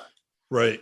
And she was just basically a tray of hors d'oeuvres that got passed around to. Oh, absolutely. Yeah. I mean, so the theory is that right. Castro. Yeah. Which makes a lot of sense. So one of these days, because we were gonna talk about the astrology of families. Maybe we can do that tonight. But I recently rediscovered there was this woman who used to do this. She had this website. I think her last name was Brandt, Brandt. And she came across this theory that when actors and actresses would get together during movies, that it wasn't just a movie they were creating. Like they were creating a child together. So she has all these really weird connections between actors and actresses and their children. And one of the examples is Alec Baldwin being a child of Gary Cooper and who's that? What's her name? Shit. But she's got a whole series of examples of these people, right? And one of them is also Leonardo DiCaprio being the son of Jack Nicholson. Really? That Jack Nicholson, and it might have been either Angelica Houston or another woman on the set of Chinatown. That's where they conceive Leo DiCaprio. So it might be interesting and fun to go through some of this with some of these people, because you can find like the astrological connection between people and families real simple, real easily. But Yeah. could we do it if it was like a weird kind of pairing like that? Like, could we find the connecting thread between Jack Nicholson and Leo DiCaprio? I mean, they kind of look alike in some ways. And they were in that movie together. They were in The Departed together. That's exactly another clue, right? That they're in Mhm. this movie together. Yeah, and he plays kind of like his son, like his adopted son. Like he takes him under his wing. Exactly, right. So they leave, takes him away from his real identity. And so what's also really interesting is Alec Baldwin. Also in that movie. He's also in that movie. He's also in that movie. Yeah. Okay, we'll take it back to Florida. Alec Baldwin in Miami Blues too. Right? You ever see that movie? You got to watch Miami Blues. And, okay, so Alec Baldwin. So there's even this idea that they are primed to play, and I use the word prime because it's intentional. Like prime is in gunpowder, right? They're primed to play certain characters in certain roles because of something they will actually do in real life, right? So you go back to that movie where Alec Baldwin supposedly kills Hyla, what's her name, on the set of that movie. Rust. Right. Alec Baldwin's an Aries. He's always got this thing going on with guns. Right. And so there's this theory that that movie was never supposed to be made. Like it was just a theater, like just a play. And that the real movie was the actual fake shooting of the producer of the film. Right. And then makes sense. Yeah. So it would be interesting because you can clearly see all the Aries stuff with Alec Baldwin. Like it just keeps coming up again and again and again, his relation with guns. You see how red he gets. Right. And then there's this weird thing with him and Kim Basinger. And they meet on this one movie. What's it called? It's a nothing kind of movie. But apparently there was something that they did that as a couple, they went off script. Like they didn't do what they were supposed to do, or they didn't do it in the time that the producers of the movie wanted them to do. Or well, Aries is action, like action, lights, camera, action. Right. Yeah. So we should do that. We'll plan a show where we get into some of the astrology of the family, and then we'll see if we can pull apart some of these strange connections between these actors. And sorry to cut you off. The best. How much do you know about Chester Bennington and who his father might so be? the whole the Podesta thing? No, if we could find astrological evidence to support that. I think I've looked at that before, by the way. I think that would be very interesting. Well, he sure as hell looks like him. Because there you go. He looks exactly like him. So you don't need to fill that part in. That part's already filled in. Right. No, I think I've done that before. I think I've gone down that path. But we could definitely do that. The other one that I'm convinced that Bobby Darin is Frank Sinatra's son. That makes sense. He looks like him. He looks like him. Looks just like him. I've looked at the astrology, right? I have another one too. My How other about one, this? Good. So I don't want to take it too far off the deep end, but what do you think about Dave Chappelle? You mean, is he the same Dave Chappelle? The muscular Dave Chappelle. I don't think he's the same guy. I don't like getting caught up. Like if you look at my content, like I don't get caught up in that stuff very much. Right. Clones or blah blah blah. Right. Although I did get into the Paul McCartney thing pretty heavy a couple of years ago. Yeah, I mean, it's low hanging fruit. But I mean, Dave Chappelle. If we could get into that and look at some of the astrology there, and like the astrology of his return, from Africa. I think that'd be worth looking at because number one, whoever this guy is, he's not as funny. No, he's way more serious too. He's way more serious. He doesn't have the same timing. Like that other Dave Chappelle had impeccable timing. Mm-hmm. Like he could let a joke hang in the air for a while. He was right? he was so animated too. Yeah, and so Dave Chappelle's a Virgo. Mm-hmm. Yeah, I don't think he's the same guy. I don't know what to necessarily make of it, but he just doesn't feel the same, right? No. Like people have a resonance. He doesn't have the same resonance.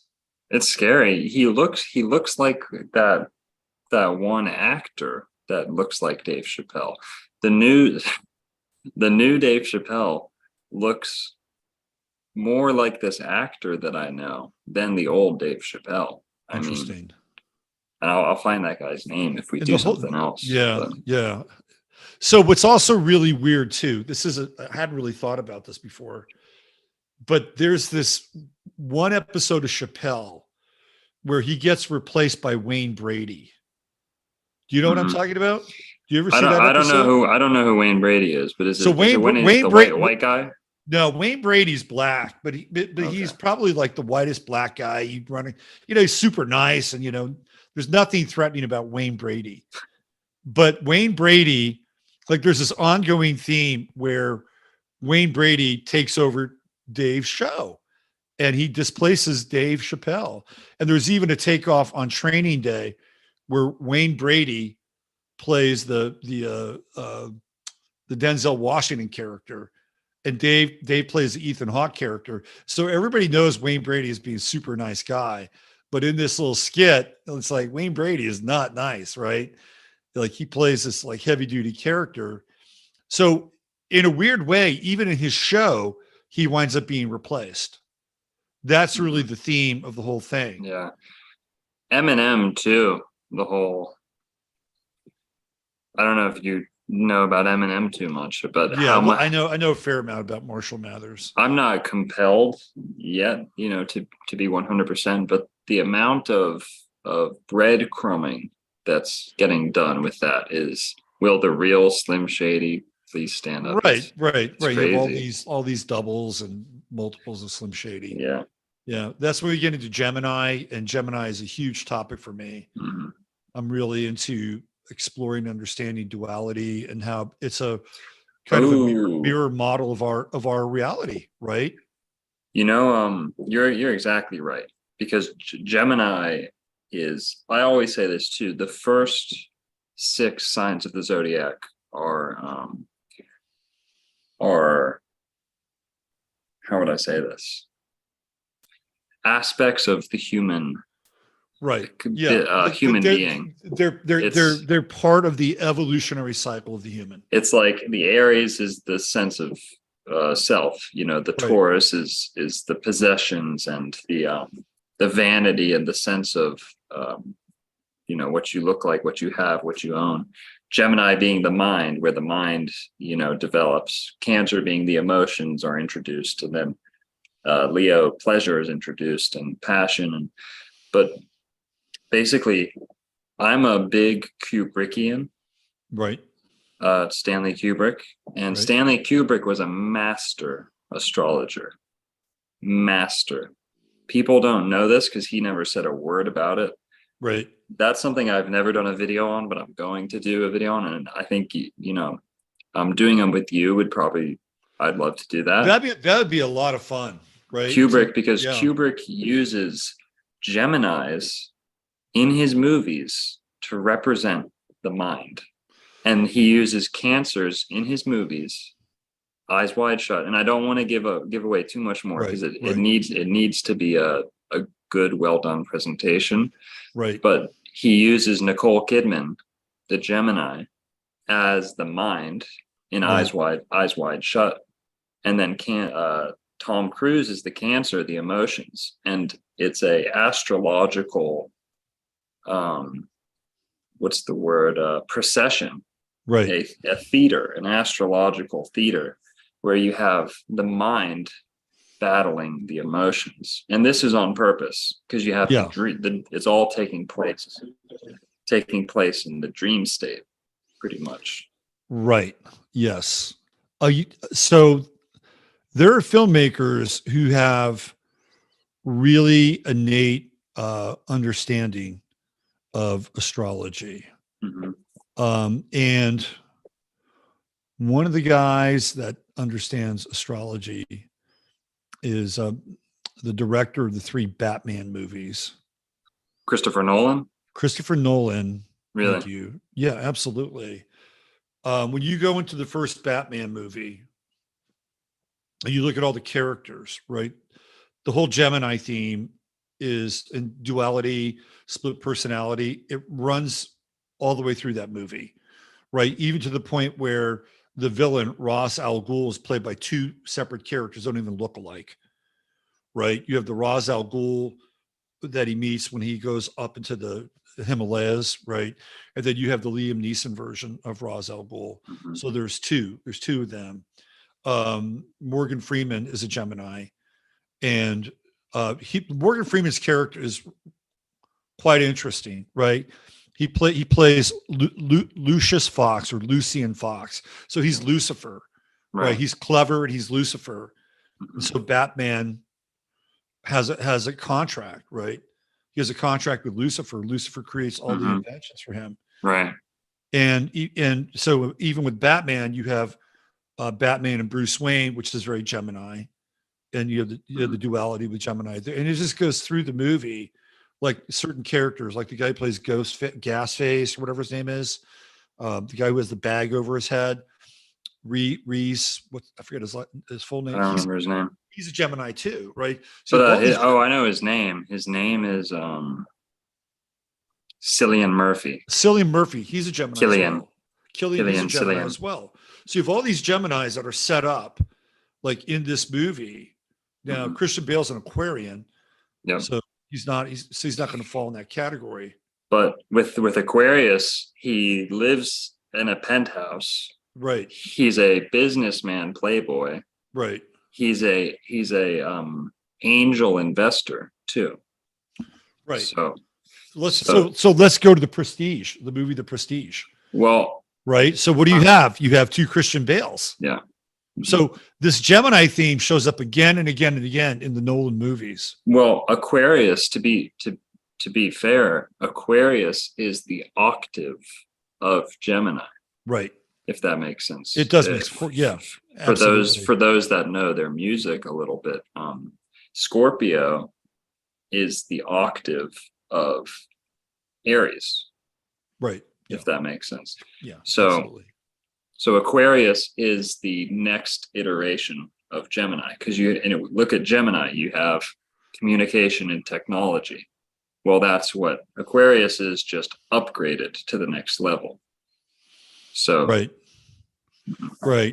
Yeah. So we should get into it one of these nights. We'll do a Kubrick thing. Okay. And we could play around. The thing that always blew my mind about Eyes Wide Shut was how he shot that movie in London, but he was portraying it to be New York City. And I always felt like that there was something really displacing about that whole thing, right? Because we knew that it's supposed to be New York, but it's not. There's something about like the land and the buildings and the atmosphere that is not New York at all. Well, something's wrong. Something's wrong, right? That whole displacement thing is just off. And a lot of it has to do with the fact that Kubrick didn't want to leave London. I get it. Well, but it's also an effect, right? It's also an effect that is disturbing. It's a disturbing movie in that regard. It's disturbing. It's also supposed to consciously, it's giving you everything as you expect it. Oh yeah, right. That's a taxi cab. That's a New York street sign. But it's not. It's like a simulacra, right? But your subconscious knows 100% that it's not the thing. So it's it's this I'm not saying he's into the Gemini thing, but it's connected to that, right? It's the place that's not the place. Here's another thing, and I should be charging for not you for this information, but I'm gonna make a big good presentation out of this. Stanley Kubrick, if you know anything about his life, he basically owes almost everything he achieved to his personal assistant. Right. And his personal assistant, Leon Vitali. He just died recently. Oh, really? Yeah. I didn't know that. Leon, last 2 months. Oh no. Leon Vitali basically gave up a successful career in acting, and he was also a Leo, to Right. be Stanley Kubrick's personal assistant, his bitch, pretty much. Right. He took no pay and was his personal assistant, did all of his errands, took care of everything for him. Now, when I watched the documentary about him, Leon Vitali, I knew there had to be some type of overlay. So I was going to go look at their not transits, but you sandwich the chart right on top of the other one. I didn't even get that far, and I realized they're born on the exact same day. And they're both named Stanley, right? Oh no, Is Leon it? and Stan. No, it's Leon and Stanley. My bad. But I Leon was and thinking of Leo. Leo, Stan Because they're both Lee, Leos. Yeah. Leon, yeah. Yeah. We need to do another, I'm gonna write a book on baby names, astrological baby names. You got a lot of writing ahead of you. People are named after their zodiac sign. Always. It's either going to be the sun sign or the ascendant. Right. My name's, oh wait. Your name is Narco. Yeah. So you're a Okay. Pisces rising. But my middle name is Patrick. I'll tell you that. My Okay. middle name is Patrick. And well, you made a good point. Narco is not my real name, but Narco is Pisces, and my MC is Pisces. Pisces, right. So I'm in Florida in Pisces. Right. Yep. But basically, my middle name means Patrick. My middle name is Patrick. Patrick is Jupiter, because Patrick is Potter, Peter, Potterick. Right. And that comes from Jupiter. Father. Peter. Yeah. Exactly. And Peter, blah, blah, blah. Patrick is Jupiter, and I'm a Sagittarius. And so I meet Sagittariuses, and they'll be named Sage. Mm-hmm. I just met one named Sage. The word sage comes from Sagittarius. One of my best friends in high school, his name was Fletcher. So Fletcher, the fletchings on an arrow. Right. It's always like that. Or shooter. Right. Like gunner, shooter, archer. You'll meet all these people. Or with Virgo, Medi. I met a Virgo named Medi a couple of weeks ago. Right. Like Medi, medical. Right. Or Medi, the middle of the zodiac. Virgo being in the middle. Right. Or a Virgo named Lily. Lily being lilies are ruled by Virgo. How would you describe Elon Musk's kid's name, which nobody can pronounce? Is that an undiscovered sign? Is that what that is? Yeah, that's the 13th sign that disproves astrology. Well, it's so this is kind of interesting, right? Because I am a Virgo. And my name is Robert. Yeah. Which means bright fame or bright star. And my son is in the 10th house. Right. So there is some resonance there. Do you know Robert Sepper? Yes, I do. He's also a Virgo. Also a Virgo. Right. Yeah. That's what I was going to say. Yeah. My star's a little brighter than his, though. No, I'm just kidding. Yeah. No, I like him. He's interesting for sure. Yeah. He's a Virgo. He is definitely a Virgo. You can tell he goes to his house and he sits in his room and he doesn't do anything else until he goes out for his little walk with the ducks and right. And you can tell he looks so out of place out in public, like Virgo. They like their cave, they're the hermits. Right. Yeah. I think we're kind of close in age too, as well. If I'm not mistaken. Well, listen, man, this has been great. And we'll do it again sometime. For sure. We'll bring you back on. We'll I think this whole actor and family astrology thing, I think it'd be a good show. Yeah, we can go through the holidays of the year. That's a whole presentation in itself. Sure. The families are good. Also armies and how military history, how in ancient times, especially in Persia, they would arrange their military in accordance with the zodiac. So their archers were the Sagittarius. Sagittarians, right? That makes sense. Their frontline soldiers were Aries and Scorpios. Right. You get the idea. Yeah. Yeah. Cool. All right. Well, this has been great, and I'm glad the gods have brought us together. And we'll link back up in a few weeks For sure. Maybe we get into Sagittarius season. We'll do something. Okay. Well, we could do a I was going to do this on my own, but since you're an astrologer, JFK, I was going to do a JFK assassination video coming up on the anniversary, November 22nd. You should invite me on for that one. And we can do that because you have the most famous assassination of all time happening on the Scorpio Sagittarius cusp. Oh, and it was, I have done. It was a sniper assassination. I have done hours and hours and hours of work on JFK astrologically. So yeah. If you want me to chime in on that, just let me know. I'd be happy to do that. Yeah, that'd be awesome. All right. Thanks for having me. Yeah, Robert. Thanks for coming on, Dr. Narco Longo. It's been great having you. Keep up the great work. And whenever I encounter like a Gen Z person like you, I'm like, we're cool. We're going to be good. Oh, thanks. We're going to be okay. That's flattering. Thank you. Yeah, you guys get a bad rep. All right. Have a great night. Have a great week. And we'll be in touch. Okay. Good night, Robert. All right. Take care. All right. Dr. Narco Longo. How about that? That was a cool little journey, huh? A young astrologer coming up with some really brilliant insights around astrology, life, star patterns. And, he really did connect up with what I was thinking about earlier today, which was, what is this next generation going to do with astrology? Because they're really into it, right? They're really into it. And I thought to myself, astrology and being able to understand these things in a lot of ways is a commodity, right? Like, it's, for better or worse, it's kind of a specialized knowledge in some ways. Like, I've spent a lot of time looking at it and digging in and making it a big part of my life.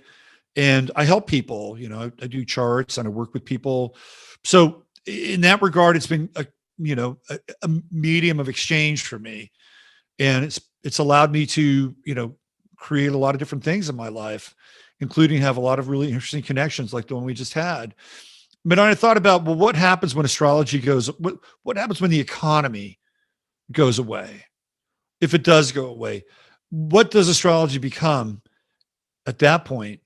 It becomes a cosmology. It becomes a model for living, right? And then we begin to understand these things in a much more personal way, not a fatalistic way, but a more personal way. We can use some of this knowledge, which has been around a very long period of time, as a harmonic for living. So I think that's ultimately where it's going.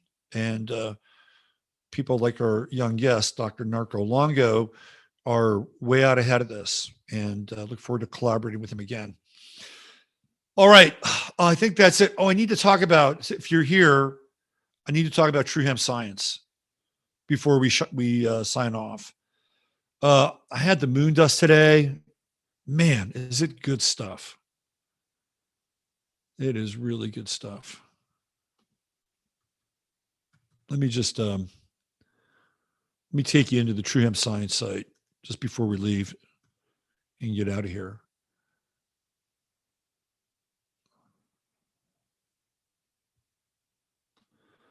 So True Hemp Science is a sponsor of this show.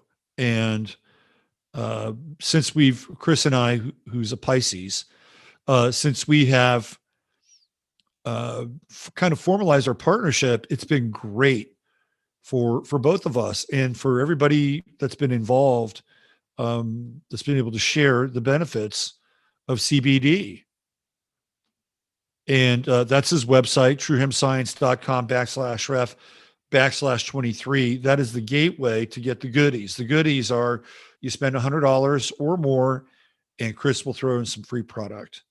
You spend $150 and you get free shipping. So I do want to I want to highlight the the moon dust, because we had it today with our coffee, and boy, was it a game changer. You get clarity, you get a little bit of energy right there. Clarity moon dust with CBGA, 25% more. You got 3,000 milligrams. Dust off your mind, moon dust for clarity. Add to smoothies or tea. Great for day use, improves focus. Really great stuff. So I highly, highly recommend it. It's become a very popular item. Don't take past 4 p.m. It's probably pretty smart, pretty wise. And I have some gummies waiting for me when I'm done with the show tonight. So I get to end my day with a little bit of true hemp science CBD gummy action. So there you go.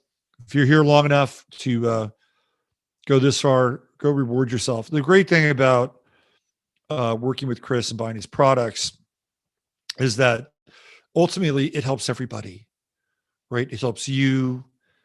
Chris gets to build his business, gets to hire more people, innovate on his product line, right? It helps me. I have affiliate relationship with Chris. So we all grow together, all boats rise.